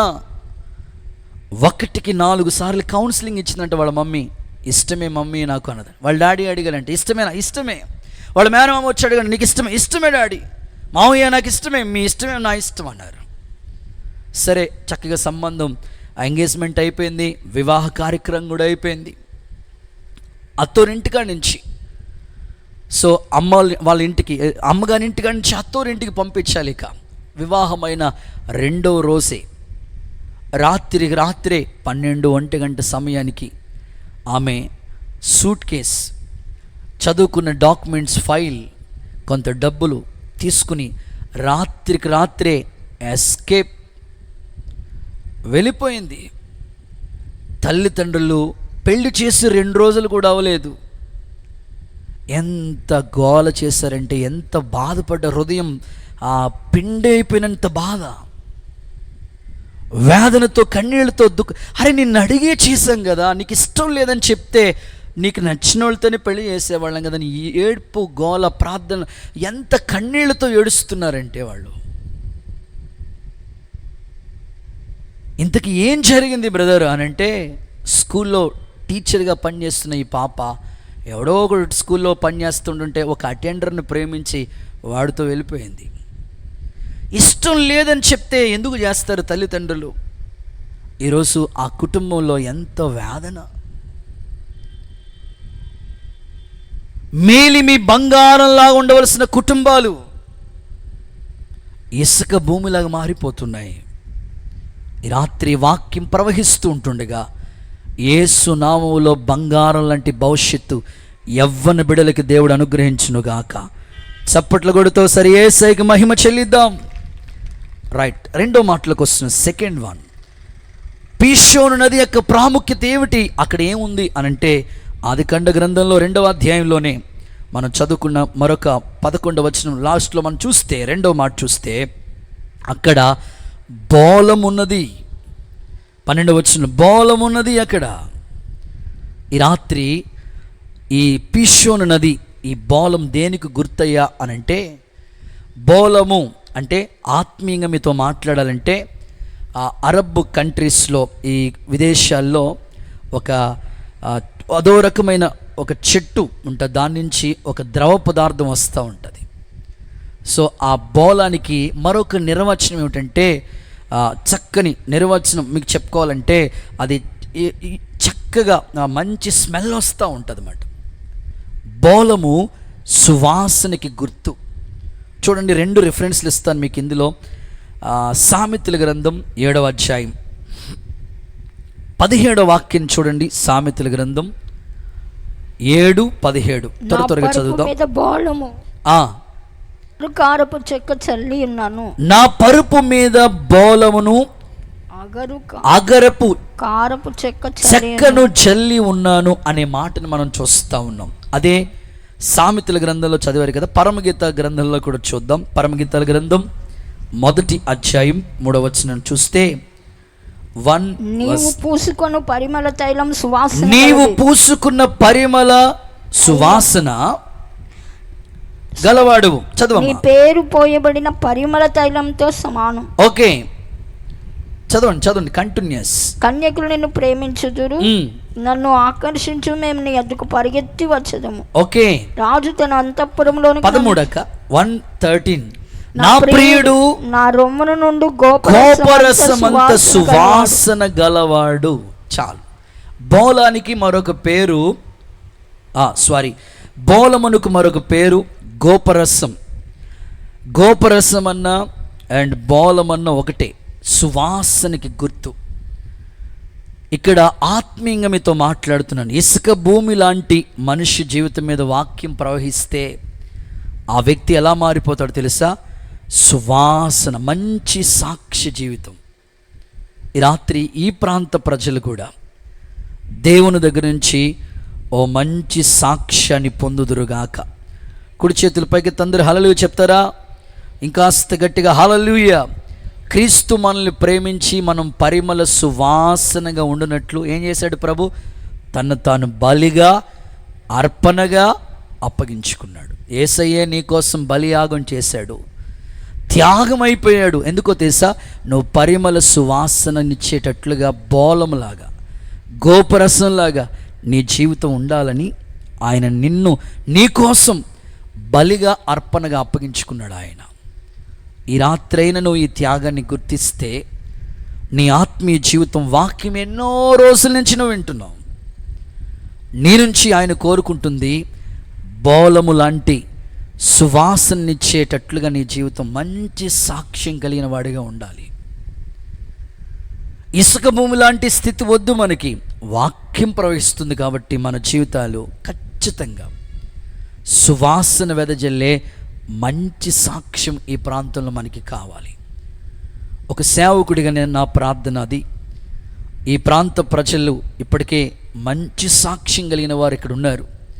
ఇంకా రాబోతున్న కాలానికి ఈ ప్రాంతంలో మంచి సాక్ష్యం కలిగిన వారిని యేసయ్య లేవనెత్తునుగాక.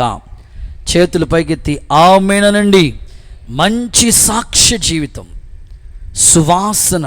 ఒకప్పుడు సౌలు హింసకుడు, దోషకుడు, హానుకరుడు, పాపుల్లో ప్రధాన పాపి, క్రీస్తు ప్రభుని పరిచర్య చేసేవాళ్ళని హింసించిన వ్యక్తి. ఇలాంటి దూషకుడు, హింసకుడు, హానికరుడు దమస్కు దారిలో వెళ్ళినప్పుడు దైవ దర్శనం కలగటం. ఇప్పుడు పౌలు జీవితం, సౌలు పౌలుగా మారిన తర్వాత అతని సాక్ష్యం ఎలా ఉందో తెలుసా? పరిమళ సువాసనగా మారిపోయింది. బోలము సువాసనకి గుర్తు. ఖచ్చితంగా బోలానికి మరొక పేరు గోపరసం. ఆత్మీయ జీవితం మంచి సువాసననిచ్చే పౌలు జీవితం మంచి సాక్ష్యంగా మారిపోయింది. చూడండి పౌలు జీవితం ఎలా ఉందో తెలుసా? కొరింథీయులకు రాసిన 2వ పత్రిక 2వ అధ్యాయం 15వ వాక్యం చూడండి. కొరింథీయులకు రాసిన 2వ పత్రిక 2వ అధ్యాయం 15వ వాక్యం. రక్షింపబడు వారి పట్లను నశించు వారి పట్లను మేము దేవునికి క్రీస్తు సువాసనయై ఉన్నాము. నశించు వారికి మరణ.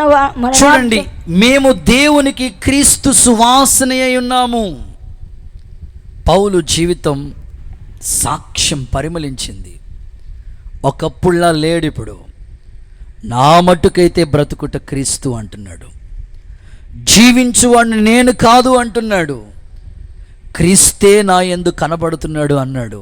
ఇలా అంటాడు కదా సంఘంతో పౌలు, నేను క్రీస్తుని పోలి నడిచినట్లు మీరు నన్ను అంటే పౌలులో క్రీస్తు కనబడుతున్నాడు. ఈ రాత్రి నేను మిమ్మల్ని అడుగుతున్నాను, ఇలాంటి మంచి సాక్షి నీకుందా? ఇలాంటి మంచి సాక్షి జీవితం నీకుందా? ఉంటే ఓకే, లేకపోతే ఈ మొదటి రాత్రి నువ్వు మారు మనసు పొందాలి. యేసయ్యా, గోపురసం లాంటి, బోలము లాంటి మంచి సువాసననిచ్చే జీవితం నాకు కావాలి. మీరు చాలా సీరియస్గా ఉన్నారు కాబట్టి మాట చెప్తాను. చేతుల పైకెత్తి హల్లెలూయా చెప్పండి. కొంతమంది వాళ్ళ దగ్గర ఏ వాసన వస్తుందని నేను ఇంక చెప్పక్కర్లా. వాళ్ళ ఆత్మీయ జీవితం సువాసననిచ్చేటట్లుగా ఉండరు. మా పెద్ద పాస్టర్గా చెప్తే విన్నాను నేను. ఒకసారి యేసన్న గారి దగ్గరికి ఒక ఆమె వచ్చిందంట, వాళ్ళ పిల్లవాడిని పంపించిందంట. రే బాబు, పాస్టర్ గారిని ప్రార్థన చేయడం రమ్మని చెప్పా. ఇంకా ఆర్డర్ ఇస్తే వెళ్ళవలసింది అంతే. పాపం ఆయన మీటింగ్ వెళ్దామని రెడీగా ఉన్నాడు పెద్ద ఆయన. వెంటనే ఆ పిల్లోడు తన్నారంట, బాబు నేను ఈరోజు విజయవాడ వెళ్ళాలి, మీటింగ్కి వెళ్ళాలి, సో అసలు ట్రాఫిక్ జామ్ అయి టయానికి వెళ్ళాల్సి ఉంది, ఎప్పుడైనా వచ్చినప్పుడు వస్తానులే, ఇప్పుడు కుదరదులే అని నేను. సరే పాస్టర్ గారు కనీసం ప్రార్థన అయినా చేయమన్నది, ఈ కొబ్బరి నూనెకైనా ప్రార్థన చేయమన్నది మా అమ్మ అని కొబ్బరి నూనె పట్టుకొచ్చాడు ఆ పిల్లోడు. సరేనని ఆ బామ్మ పంపించిన ఆ కొబ్బరి నూనెకి దైవజనుడు ప్రార్థన చేసి ఇచ్చాడు. పట్టుకుని వెళ్ళి ఆ పిల్లోడు వాళ్ళ అమ్మకి ఇచ్చాడు. రాసుకుంది, తగ్గింది. ఆ వ్యాధి బలహీనత నుంచి విడుదల పొంది స్వస్థత పొందింది ఆ తల్లి. పాపం పాస్టర్ గారికి గుర్తొచ్చింది, ఎప్పుడో రమ్మంది తల్లి ప్రార్థన చేయడానికని, నాకు కుదరలేదు అనుకుని నెల రోజుల తర్వాత వాళ్ళ ఇంటికి ప్రార్థన చేయడానికి వెళ్తే ఆ గుమ్మం ఎంట్రన్స్లోనే ఆ కొబ్బరి నూనె సీసాకాయ అలా కట్టేస్తుంది, ఏలాడదీస్తుంది. కొబ్బరికాయ కట్టినట్టుగా ఆ కొబ్బరి నూనె ఆ డబ్బాను అలా కట్టేసి ఏలాడదీస్తుంది. స్తోత్రం చెప్పండి ఒకసారి. అక్కడే వేలాడదీసింది అన్నమాట. పొద్దున్నే నిద్ర లేచిన వెంటనే ఆ కొబ్బరి నూనె డబ్బా దగ్గరికి వెళ్ళి ఇలా దండం పెట్టుకుంటుందంట. ఇప్పుడు కొబ్బరి నూనె ఏమైపోయాడు? మాట్లాడండి. కొబ్బరి నూనె దేవుడైపోయాడు. కొబ్బరి నూనెకి అలా దండం పెట్టుకుంటుందట. భార్య భర్తల మధ్యలో ఏదైనా చినుకు జడువాన ఏదైనా సమస్యలు వచ్చిందనుకోండి, ఒకేలా అక్కడే ఇద్దరు కూర్చుని కొట్టుకునేటట్లుగా మాట్లాడటానికి ఆ ఒకరికొకరు డిష్యూం ఫైటింగ్ అవుతుంది అనుకోండి, భార్య అంటే ఇదిగో ఇక్కడ కొట్టకూడదు, ఇక్కడ ఏముంది చెప్పండి, ఇక్కడ ఏముంది కొబ్బరి నూనె, ఇక్కడ కొట్టకూడదు, ఆ వరండాలోకి వెళ్ళు, అక్కడ కొట్టుకొచ్చి అంటే ఇక్కడ కొట్టకూడదంట. ఎంత పరిమళిస్తుందో సాక్ష్యం. సరే ఇంకా అంటుందంట, పిల్లలు ఆడుకుంటారు కదా, పిల్లలు పొరపాటున నిద్రపోయేటప్పుడు కాళ్ళు అలాగ అటువైపు కొబ్బరి నూనె వైపు పెట్టారని, రే కొబ్బరి నూనె, కాళ్ళు అట్టకూడదంట, కొబ్బరి నూనె రే అట్టకూడదు. ఇప్పుడు కొబ్బరి నూనె ఏమైందంటే దేవుడు అయిపోయారు వాళ్ళ ఇంట్లో. చాలామంది కొబ్బరి నూనె ప్రార్థన మీద ఆధారపడే భక్తులు ఉన్నారు. నేనంటాను, ఇంకెంతకాలం నువ్వు కొబ్బరి నూనె మీద ఆధారపడతావు, కచ్చివుల మీద ఆధారపడతావు? నీ సాక్ష్యమే పరిమళించునుగాక. ఆమేన్. నీవే ఒక సాక్షిగా నిలవాలి ఈ ప్రాంతం కోసం. పరిమళించే సాక్ష్యం, గోపురసంత సువాసన వెదజల్లే సాక్ష్యం, క్రీస్తుకు సువాసనగా మారిపోయిన పౌలు జీవితం ఎంత మంచి సాక్ష్యం. అగ్రిప్ప రాజు దగ్గరికి వెళ్ళి చెప్తున్నాడు క్రీస్తు గురించి. ఎంత ధైర్యంగా చెప్తున్నాడండి పౌలు గారు. భూదిగంతాల వరకు ఈ ప్రాంత ప్రజలు సాక్షులుగా మారుదురుగాక. గట్టిగా ఆమేన్. రీసెంట్గా నేను ఒక సాక్ష్యం విన్నాను. ఆయన పేరు నికోలస్ అనే ఒక మంచి మిషనరీ, డగ్ నికోలస్ అనే మిషనరీ. ఆయన సాక్ష్యం ఎంత మంచి సాక్ష్యం అంటే, ఈ టీబీ వ్యాధి కలిగిన వాళ్ళ హాస్పిటల్లో చాలామంది పేషెంట్స్ ఉంటే వాళ్ళ మధ్యలోకి వెళ్ళి వాళ్ళకి అన్ని సేవలు చేసి వాళ్ళకి క్రీస్తుని పరిచయం చేశాడండి డగ్ నికోలస్ అనే ఓ మంచి మిషనరీ. ఈ రాత్రి నేను కోరుకుంటున్నాను, ఈ ప్రాంతంలో నీవే ఒక సాక్షిగా బ్రతుకుదువుగాక. ఆమేన్. మీ కుడి చేతుల పైకెత్తి హల్లెలూయా అని చెప్పండి, గట్టిగా చెప్పండి హల్లెలూయా.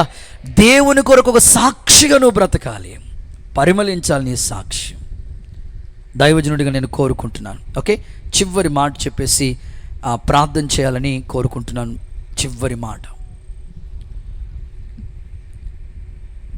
ఆదికాండ గ్రంథం 2వ అధ్యాయం 12వ వచనం చివరిలో అక్కడ గోమేదకం ఉన్నది. ఓకే, 3 మాటలు చెప్పండి. బంగారం, బోలం, గోమేదకం. గోమేదకం ఇది దేనికి గుర్తు? ఇది చాలా ప్రాముఖ్యమైనది. గోమేదకం దేనికి గుర్తు అనంటే పరిశుద్ధ గ్రంథంలో ప్రకటన గ్రంథం 21వ అధ్యాయం 19-20 వచనాలు చదవగా విందాం.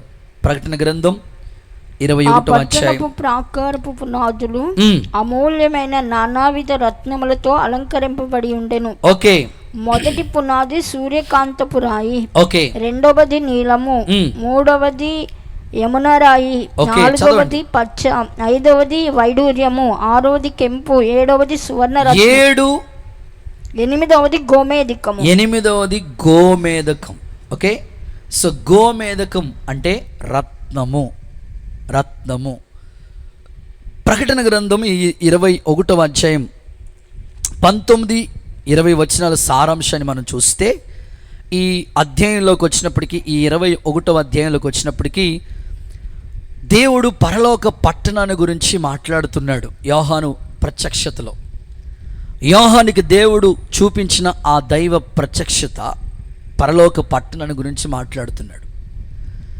ఈ పరలోక పట్టణం ఎలా ఉన్నది దాని గురించి మాట్లాడుతూ 12 గుమ్మాలు 12 ముత్యాలతో ఈ పట్టణం కట్టబడుతుంది. ఈ పునాదిని గురించి, రాళ్ళను గురించి మాట్లాడుతూ ఉన్నాడు. అక్కడ 12 రాళ్ళు ఉన్నాయి. అందులో 8వ రాడు పేరేంటంటే గోమేదకం. సో గోమేదకం అంటే రత్నం. ఇంకా ఆత్మీయంగా చాలామందికి పేర్లు పెట్టుకుంటారు. ఏం పేరు బాబు నీ పేరు? రత్నం అండి, రత్నం అండి అంటూ ఉంటారు. సో ఆత్మీయ జీవితంగా అన్వయించుకోవటానికి చెప్పాలనుకుంటే ఆ పట్టణంలో ఆ 8వ రాయి పేరు రత్నం, గోమేదకం. గోమేదకం అనేది ఒక రత్నం. దేవుడు కూడా తన ప్రజల్ని ఎలా చేయాలనుకున్నాడు తెలుసా? జకరియా గ్రంథం 9వ అధ్యాయం 16వ వాక్యం చూడండి ఒకసారి. జకరియా ప్రవచన పుస్తకం 9వ అధ్యాయం 16వ వాక్యం చూస్తే, నా జనులు ఆ దేశమందు కిరీటమందలి రత్నముల వలె ఉన్నారు. ఆమేనని చెప్పండి ఒకసారి. హల్లెలూయా. నా ప్రజలు ఎలా ఉన్నారు తెలుసా? కిరీటమందలి రత్నం. నువ్వే ఒక రత్నంలా ఉండాలి. మాకు సంఘ బిడ్డలు చాలామంది దేవుని మందిరానికి వస్తుంటారు. తల్లి పేరు రత్నం. నిజంగా పేరుకు తగినట్లే తల్లి రత్నంలా ఉంటుంది. అంతే మీ జీవితాలు కూడా రత్నంలా ప్రభు కోరుకు. నా జనులు ఎలా ఉండాలి తెలుసా? కిరీటమందలి రత్నం వలె వారు కనబడుతున్నారు. సో ఈ 12 రాళ్లలో 8వ రాయి పేరు, ఆ పట్టణం పునాదులు వేసిన ఆ పట్టణం 8వ రాయి పేరు ఈ గోమేదకం అనే రత్నం. తన ప్రజల్ని కూడా దేవుడు ఎలా చూడాలనుకున్నారంటే కిరీటమందలి రత్నం లాంటి జీవితాలు మీకు ఉండాలని ప్రభు కోరుకుంటున్నాడు. ఇంకొంచెం మనకి డెప్త్లో ఆలోచిస్తే ప్రత్యక్షపు గుడారంలో ప్రధాన యాజకుడు పాత్ర ఎంతో ఉన్నతమైంది. ఈ ప్రధాన యాజకుడు ఈ భాగం ఉన్నదే ఇటువైపు. ఇక్కడ న్యాయ విధాన పథకం ఉంటుంది. ఈ రొమ్ము బాగాన న్యాయ విధాన పథకాన్ని ధరించుకుంటాడు. ఈ న్యాయ విధాన పథకంలో 12 రాళ్ళు ఉంటాయి. ఈ 12 రాళ్ళులో మొదటి వరుసలో 2వ లైన్లో ఉంటుంది. ఒక్క 5 నిమిషాల్లో నేను ముగిస్తాను. మొదటి వరుసలో 2వ లైన్లో ఈ రత్నం ఉంటుంది. ఒకసారి చదువుదాం ఆ మాట. నిర్గమాకాండం 28వ అధ్యాయం 17వ వాక్యం. నేను చెప్పాను ప్రారంభమే, మొదటి రోజు వాక్యం పట్ల ఆసక్తి కలిగిన వాళ్ళు వస్తారు. నిర్గమాకాండం 28:17 త్వరగా. దానిలో 4 పంక్తులు ఓకే రత్నములు ఉండునట్లు ఓకే రత్నముల జవలను చేయవలెను. ఓకే మాణికి గోమేదిక మరకతములు గల పంక్తి మొదటిది. పద్మరాగ నీల సూర్యకాంతములు గల పంక్తి 2వది. ఓకే గారుత్మయి యశ్మురాయి ఇంద్రనీలము గల పంక్తి 3వది. రత్నవర్ణపు రాయి సులిమాని రాయి సూర్యకాంతములు గల. చూడండి 28వ అధ్యాయం 17వ వాక్యంలో ఇలా చెప్తున్నాడు, దానిలోని పంక్తులు రత్నములు ఉన్నట్లుగా రత్నముల జవలను చేయవలను. మాణిక్యము గోమేదకము మరకతము గల పంక్తి మొదటిది. పద్మరాగ నేల సూర్యకాంతము గల పంక్తి 2వది. సో ఇక్కడ మనం చూసిన ఈ క్రమాన్ని చూస్తే న్యాయ విధాన పథకంలో మొదటి వరుసలో 2వ స్థానంలో గోమేదకం ఉన్నది. ఇంకా ఆత్మీయంగా చెప్పుకోవాలంటే యేసుక్రీస్తు ప్రభు మొదటి వరుసలో ఉంటే 2వ వరుస నీదే. ఆమేన్ చెప్పు గట్టిగా ఒకసారి. చేతులు పైకెత్తి హల్లెలూయా అని చెప్పండి.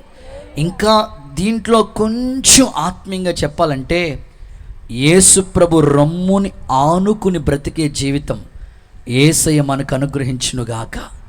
అది యోహానికి ఉంది. 12 మంది శిష్యులు ఉన్నారు యేసు ప్రభుకి. కానీ యేసయ్య గుండె చప్పుడు యోహానికే తెలుసు. అందుకే ఆ దైవ ప్రత్యక్షత ఇచ్చాడు దేవుడు యోహానికి. పరిచర్య భారం అందరికి ఇవ్వడండి దేవుడు. బరువు మోసే సామర్థ్యం, గుండె చప్పుడు, యేసయ్య గుండె చప్పుడు వినేవాళ్ళకే ఆ భారాలు, ఆ బాధ్యతలు అప్పగిస్తాడు దేవుడు. సేవ అయినా, సంఘమైనా, వారి ఆత్మీయ జీవితమైనా ఎవరు పడితే వాళ్ళకి దేవుడు ఇవ్వడు. యేసయ్య గుండె చప్పుడు వినేవాళ్ళకి మొదటి వరుసలో 2వ లైన్లో ఉంది ఆ రాయి. ఈరోజు ఆత్మీయంగా చెప్తున్నాను, యోహాను, ఎంతోమంది శిష్యులు ఉన్నారు యేసయ్యకి, కానీ యోహాను జీవితం ఎంతో వెరీ వండర్ఫుల్. అసలు ఎత్తైన కొండ ఎక్కినప్పుడు దేవుడు 3 శిష్యుల్ని తీసుకెళ్ళాడు, అందులో యోహాను ఉన్నాడు. కొండలు ఎక్కడం అంటే అంత ఈజీ కాదు. సేవ, పరిచర్య, అది దేవుడు కొంతమందిని ఎంపికలో ఉంటారు, వాళ్ళని దేవుడు ఖచ్చితంగా ఆ భారాలు వాళ్ళకి అప్పగిస్తాడు. యోహాను లాంటి భారం కలిగిన వాళ్ళని ఈ ప్రాంతంలో, సంఘంలో దేవుడు నిలుపునుగాక. గట్టిగా చెప్పండి. ఈ పీషోను నదిలో ఎప్పుడైతే వాక్యం ప్రవహిస్తూ ఉన్నదో అక్కడ గోమేదకం, ఆత్మీయంగా చెప్పుకోవాలంటే రత్నం, నీ జీవితాల్లో రత్నంలా ఉండాలంటే యేసు ప్రభు రొమ్మును ఆనుకుని జీవించి, అంటే న్యాయ విధాన పథకంలో ఉన్నది ఒక రాయి. అది నీ ఆత్మీయ జీవితంలో కూడా సేవా భారం, సంఘ భారం, సేవకుడి పరిచర్య, సంఘ స్థాపన, ఈ ప్రాంతంలో ఈ విధంగా సేవ జరగటానికి ఎంతోమంది యోహాను లాంటి వ్యక్తుల్ని దేవుడు ఏర్పాటు చేసుకున్నాడు. పరిచర్యను గుర్చిన భారం అందరికీ రాదు. యోహాను లాంటి వాళ్ళకే దేవుడు ఆ బాధ్యతలు అప్పగిస్తాడు. యోహాను నిజంగానే ప్రభు అంటాడు కదా, నేనుండు స్థలంలో మీరు కూడా కూర్చుంటారు. దేవుడు ఎంత అవకాశం, మొదటి వరుసలో 2వ లైన్లో కూర్చునే ఆ అవకాశం ప్రభువానికి ఇస్తూ ఉన్నాడు. ఈ రాత్రి యోహాను లాంటి ఆత్మల భారం, మండుచు ప్రకాశించుచున్న దీపములాగా బ్రతికిన యోహాను లాంటి జీవితం, ఇంకా ఆత్మల రక్షణ కొరకే ప్రయాసపడే భారం, ఇంకా సేవను గురించిన మరింత భారం, అనేకులకి దేవుడు ఈ సంఘ భారాన్ని, పౌలు అంటాడు కదా, సంఘమును గురించిన చింత భారం నాకు రోజు కలుగుతుంది అని. ఈ రోజున ఈ కాడి మోయటానికి, ఈ సేవ భారాన్ని భరించడానికి రొమ్మును ఆనుకునే వాళ్ళకి ఆ భారం, గుండె చప్పుడు తెలుస్తుంది. 12 మంది శిష్యుల్లాగా మీరు ఉండొద్దు. ఒక్క శిష్యుడు యోహాను లాగా ప్రభు రొమ్మును ఆనుకునేటట్లుగా సంఘ భారాల్ని భరించగలిగిన ఆ త్యాగం ప్రభు మీకు అనుగ్రహించునుగాక. ఎవరైతే ఆ భారాన్ని తీసుకుంటారో, సేవా భారం, సేవకుని భారం, మోషే చేతులు బరువెక్కినప్పుడు అహరోను, హూరులు ఎలా ఆదుకున్నారో, పరిచర్య గురించి, సేవను గురించి, సంఘాన్ని గురించి, ఇది దేవుడు అప్పగించిన పరిచర్య దర్శనంతో జరిగే సేవ అని ఎవరు భావిస్తారో వాళ్ళ జీవితాలు ఎప్పుడు కూడా యేసు ప్రభుని రొమ్మును ఆనుకుని జీవించేటట్లుగా యోహాను లాంటి జీవితం వాళ్ళకు ఉంటాయి. అందరికీ రాదండి సేవా భారం. యేసయ్య గుండె చప్పుడు, ఆ రాళ్లలో 12 రాళ్లలో 8వ రాడది. నేను ఆశిస్తున్నాను ఈ పరిచర్యకు మీరు అలాగ నిలిచి ఉండాలి. సేవ, విస్తారమైన పరిచర్య జరుగుతుంది. ఆ భారాన్ని ప్రభు గుండె చప్పుడు అర్థం చేసుకోండి. సేవకు అన్ని విధాలుగా సహకారులుగా, పరిచర్య భారాన్ని మోసేవాళ్ళుగా, యోహాను లాంటి జీవితాలు కలిగిన వారిగా మీరు ఉండాలని మనస్ఫూర్తిగా నేను కోరుకుంటున్నాను. యేసయ్య అట్టి కృప మీకు అనుగ్రహించునుగాక. కుడి చేతుల పైకెత్తి ఒకసారి ఆమేన్ అని చెప్తారా? ఒక చిన్న సందర్భం చెప్తాను. బస్సు ప్రయాణమే వెళుతుంది. బస్సులో డ్రైవర్ సీటు చాలా ప్రాముఖ్యమైనది, క్లీనర్ సీటు కూడా చాలా ప్రాముఖ్యమైనది. అప్పుడప్పుడు సీట్లన్నీ ఫుల్ అయిపోతే కండక్టర్ చూసి సర్లే బాబు కూర్చో అని ఆయన కూర్చోవటం మానేసి ఆ సీటు కాళ్ళు లాగుతున్నాయని కొంతమందికి కూర్చోండి ఇస్తాడు. కానీ డ్రైవర్ సీట్ అట్లాంటిది కాదు. స్తోత్రం చెప్పండి ఒకసారి, హల్లెలూయా చెప్పాలి. ఎవరు బస్సు ఎక్కితే వాళ్ళకి డ్రైవింగ్ సీట్ ఇచ్చేసామనుకోండి, కరెక్ట్గా కాల్లోకి వెళ్ళిపోతుంది అంతే. అది దేవుడికి స్తోత్రం చెప్పండి ఒకసారి, హల్లెలూయా చెప్పాలి. అందరికీ ఇవ్వడా భారం. యోహాన్ లాంటి వాళ్ళు కావాలి ప్రభుకి. గుండె చప్పుడు అర్థం చేసుకునే వాళ్ళు కావాలి సేవకి. పరిచర్యకి బాధ్యతలు కూడా, సంఘ భారాలు కూడా యేసయ్య గుండె చప్పుడు అర్థం చేసుకునే యోహాన్లు కావాలి ప్రభుకి. సేవకుడిని, పరిచర్యని, సంఘాన్ని కాచేవాళ్ళు కావాలి. ఒక విశ్వాసిగా నీవు దేవుని దృష్టికి ఒక గోమేధకంగా రత్నం వలె కనబడాలని కోరుకుంటున్నాడు. ఈ రాత్రి నేను ముగించేస్తున్నాను, సమయం అయిపోయింది. కొద్దిసేపే అవసరమైన విలువైన 3 మాటలు మీకు చెప్పాను. చివరిలో ముగిస్తున్నాను. పీషోను నదిని గురించి మనం ఈ రాత్రి నేర్చుకున్నాం.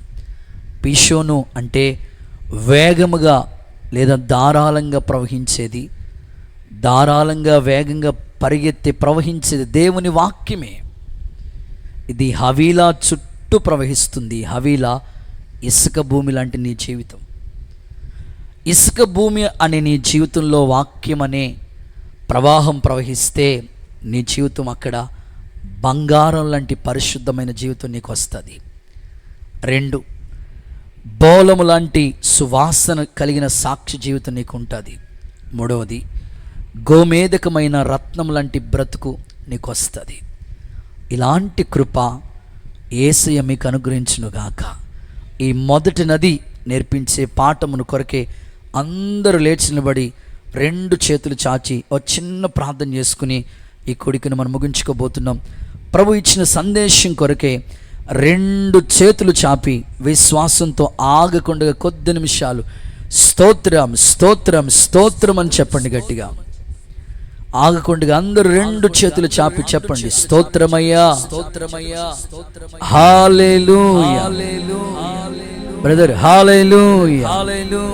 2 చేతులు చాపండి, ప్రార్థించండి, అడగండి ప్రభువా. హల్లెలూయా. ఈ మొదటి రాత్రి మొదటి నది గురించి మాతో మీరు మాట్లాడారు. మొదటి రాత్రి మొదటి నది గురించి మాతో మాట్లాడారు ప్రభువా. ఈ పరిచర్య పీషోను నది వలె ప్రవహించాలయ్యా. ప్రార్థించు ప్రార్థించు, భారం కలిగి ఆత్మలో హర్షించి ప్రలాపించి అడుగు. ఈ పరిచర్య కొరకు ప్రభు ఇచ్చిన మాటలు. ప్రభువా ఈ నది జీవజల నది అయిన ప్రభు వాక్యము ప్రవహించినట్లు చేయండి అయ్యా. హల్లెలూయా హల్లెలూయా. ధారాళముగా ఈ వాక్యం ప్రవహించాలయ్యా. యేసయ్యా మీకు స్తోత్రం. అది హవీలా చుట్టూ ప్రవహిస్తుంది. నీవే ఆ హవీలా. నీ జీవితమే ఇసుక భూమిలా ఉన్నది. పరిస్థితిని బట్టి మారిపోదు తమ్ముడా. ప్రార్థించండి ప్రార్థించండి. ఇసుకలో ఇల్లు నిలిచి లేదు, కూలిపోతా ఉన్నది. అలాంటి జీవితం నీకొద్దు. ప్రార్థన చేసుకో. స్థిరత్వం నాకు ఇవ్వండి అయ్యా.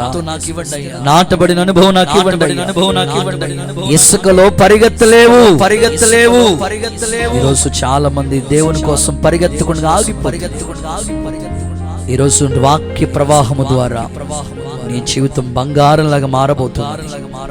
2 చేతులు అల్లాడిస్తూ స్తోత్రం స్తోత్రం స్తోత్రం అని చెప్పండి.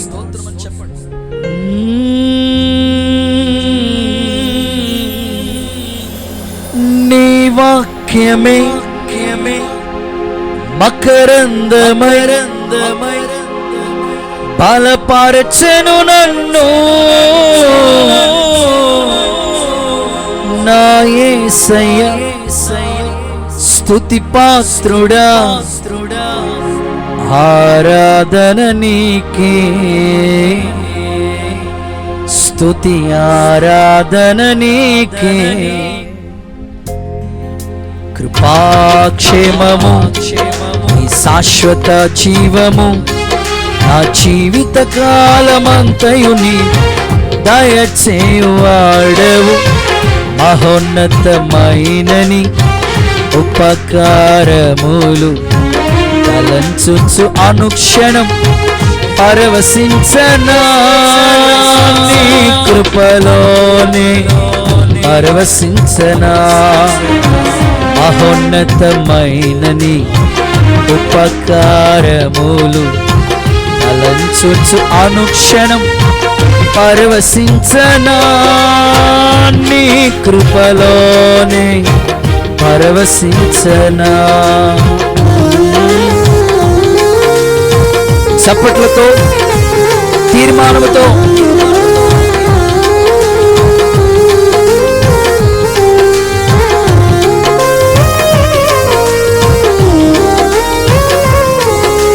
చప్పట్లు తీర్మానముతో ప్రార్థించు.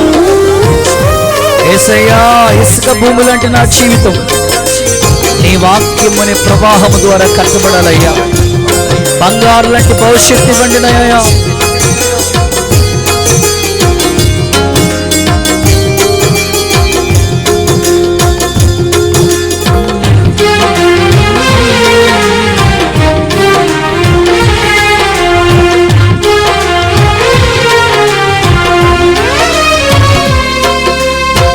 నా ప్రతి ప్రార్థనకు నీవిచ్చిన ఈవులే లెక్కకు మించిన దీవెనలైనాయి.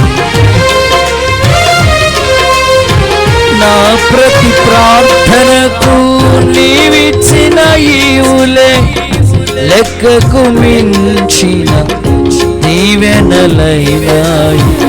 అడుగులు తడబడక నిలిపినది ఈ దివ్య వాక్యమే. కడలిని మించిన విశ్వాసమునిచ్చి విజయము చేకూర్చెను. అడుగులు తడబడక నిలిపినది ఈ దివ్య వాక్యమే. కడలిని మించిన విశ్వాసమునిచ్చి విజయము చేకూర్చెను. అందరూ నీ వాక్యమే మకరందమై బలపరచెను నన్ను. నా యేసయ్య స్తుతి పాత్రుడా, ఆరాధన నీకే. నీ వాక్యమే మకరందమై బలపరచెను నన్ను. నా యేసయ్య స్తుతి పాత్రుడా, ఆరాధన నీకే. ఆరాచుడా, అభిషేక్తుడా, ఆరాధన నీకే. నా యేసయ్యా స్తుతి పాత్రుడా, ఆరాధన నీకే. ఆరాచుడా, అభిషేక్తుడా, ఆరాధన నీకే. ప్రాణేశ్వరా, నా యేసయ్య ఆరాధన నీకే. స్తుతి ఆరాధన నీకే. ఆరాధన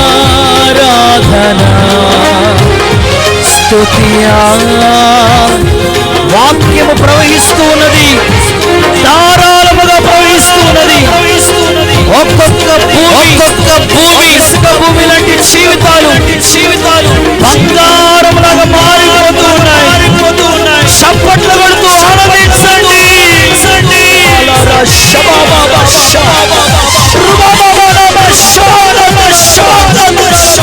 యేసయ్యా, నీ కృపను అనుగ్రహించు నాయనా.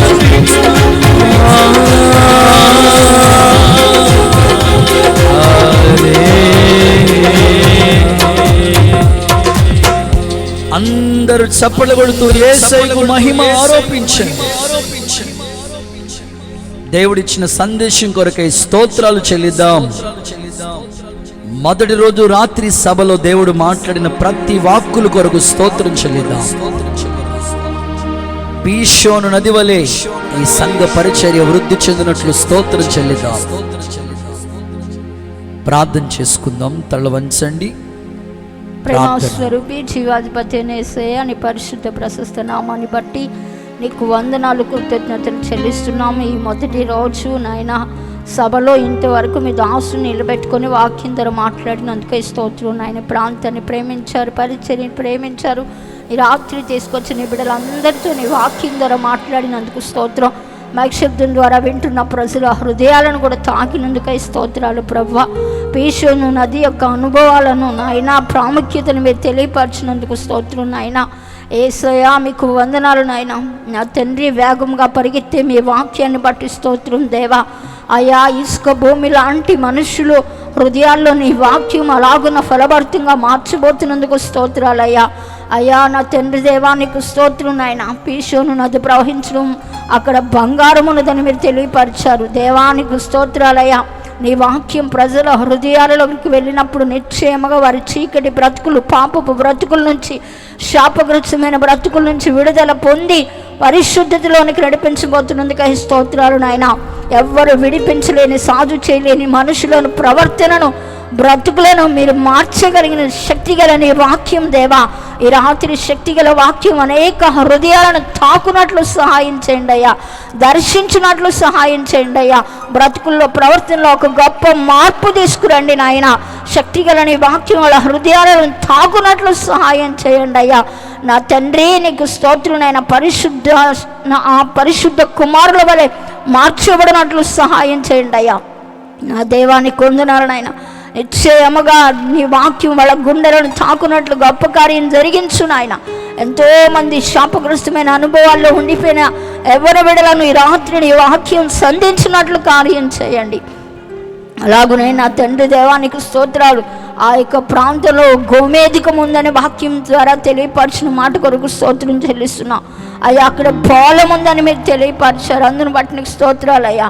ఇదిగోనైనా క్రీస్తును ధరించుకున్న నీ బిడ్డలు అందరూ క్రీస్తు కొరకు ఒక సువాసనగా మార్చబడాలని మీరు తెలియపరిచిన మాట కొరకు స్తోత్రం నాయన. యేసు నామములో వారి సాక్షి జీవితాలు పరిమళించాలయ్యా. ఒకప్పుడు నాయన నా తండ్రి అయ్యా నైనా పూర్వం హింసకులు, దోషకులు అయినప్పటికీ ఇప్పుడు క్రీస్తునందు ప్రభువా మంచి సువాసన కలిగిన వారు ఆయా అపోస్తలుడైన పౌలుని ఎలాగైతే నువ్వు దర్శించావో ఈ రాత్రి అలాంటి వ్యక్తులు పట్టబడి కొరకు ఒక క్రీస్తు సువాసన వలె మార్చబడినట్లు సహాయం చేయండి నాయన. వారి సాక్షి జీవితాలు పరిమళించడానికి కృప దయచేయండి అయ్యా. యేసు నామములో పరిమళించే అనుభవం దయచేయండి నాయన. అయ్యా నీకు స్తోత్రాలు ప్రభువా. అలాగునే గోమేధికం ఉందని మీరు తెలియపరిచారు అయ్యా. నీకు స్తోత్రం. సంఘంలో ఉన్న బిడ్డలు అయ్యా ఒక రత్నాల వలె మార్చబడినట్లు సహాయం చేయండి అయ్యా. నా తండ్రి, న్యాయ విధాన పథకంలో ఎలాగైతే రత్నాలు పొదగబడి ఉన్నాయో ప్రభువా అయ్యా, క్రీస్తుకి సేవకుడికి సహకారులుగా సంఘ పరిచర్యలు నీ బిడ్డలు అయ్యా రొమ్మును ఆనుకునే అనుభవంలోని ఉండినట్లు సహాయం చేయండి దేవానికి స్తోత్రం. పరలోకపు ఆ యొక్క ప్రాకారం గల పట్టణంలో అయా రత్నాలతో పొదగబడిందని సెలవిచ్చారు తండ్రి. యేసు నామములో నీ బిడ్డల జీవితాలు అలాగున ఒక కిరీటాల వలె పరలోక రాజ్యంలో మంచి ప్రతిఫలం పొందుకోవాలంటే అయ్యా ఈ భూమి మీద ఉన్నటువంటి సంఘ పరిచర్యలో రత్నాల వలె వాడబడినట్లు సహాయం చేయండి. విత్తబడిన వాక్కులు అందరి హృదయాలలో ఫలభరితంగా మార్చండి నాయన.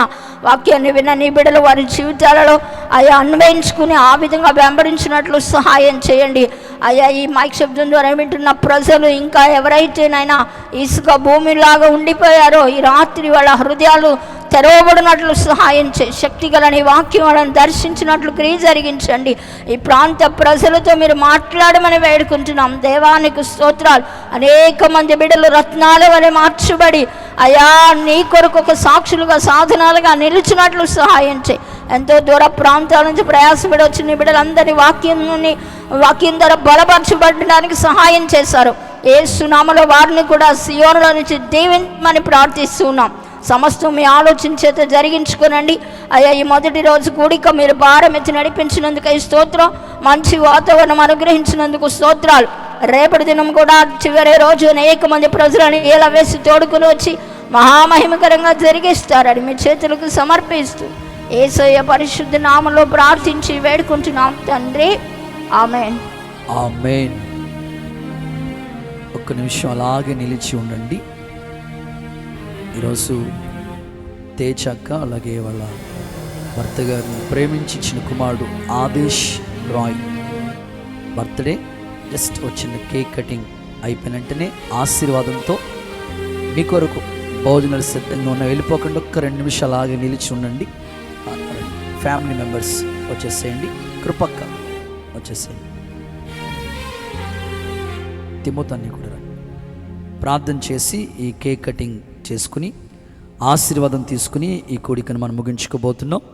మరి ఈరోజు ఈ బాబు బర్త్డే సందర్భంగా మనందరికీ వాళ్ళు విందు ఏర్పాటు చేసుకున్నారు. చిన్న ప్రార్థన సహాయాన్ని కోరారు. అందరం దయచేసి తల వంచండి, చేతులెత్తి కుడి చేతులు పైకెత్తి చిన్న ప్రార్థన చేద్దాం. దయచేసి ప్రార్థన చేసి ఈ కార్యక్రమాన్ని ముగించుకోబోతున్నాం. ప్రేమ స్వరూపి జీవాధిపతి ఘనుడా, నీ పరిశుద్ధ పుణ్యనామానికి స్తోత్రం. మీరెంతైనా నమ్మదగిన దేవుడు, వేల్పులలో మహనీయుడు. తేజాక్ గారిని, తన భర్తను మీరు ప్రేమించి ఇచ్చిన కుమారుడు ఆదేశ్ రాయ్ని బట్టి స్తోత్రాలు. గతించిన సంవత్సరం అంతా నీ దయలో, మనుషుల దయలో ఈ కుమారుడు ఎదిగి వర్ధిల్లేటట్లుగా మీరు ఆశీర్వదించినందుకు స్తోత్రం.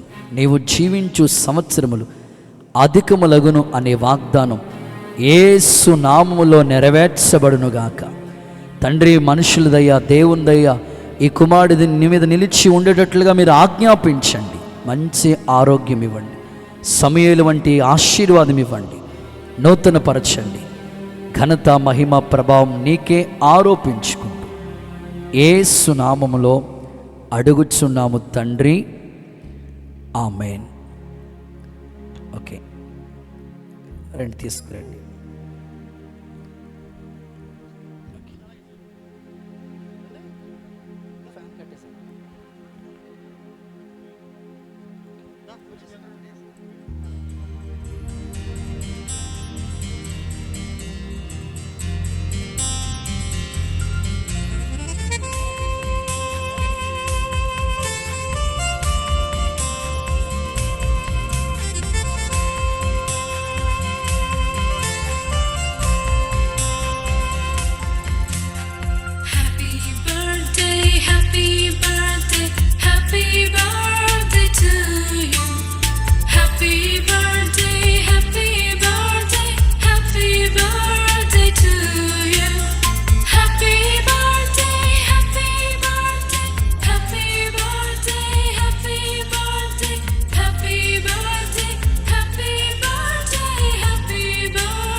ప్రభువైన యేసుక్రీస్తు కృప, తండ్రి అయిన దేవుని ప్రేమ, పరిశుద్ధాత్మని అన్యోన్య సహవాసం సదాకాలం మనకి తోడై కాపాడి నడిపించునుగాక.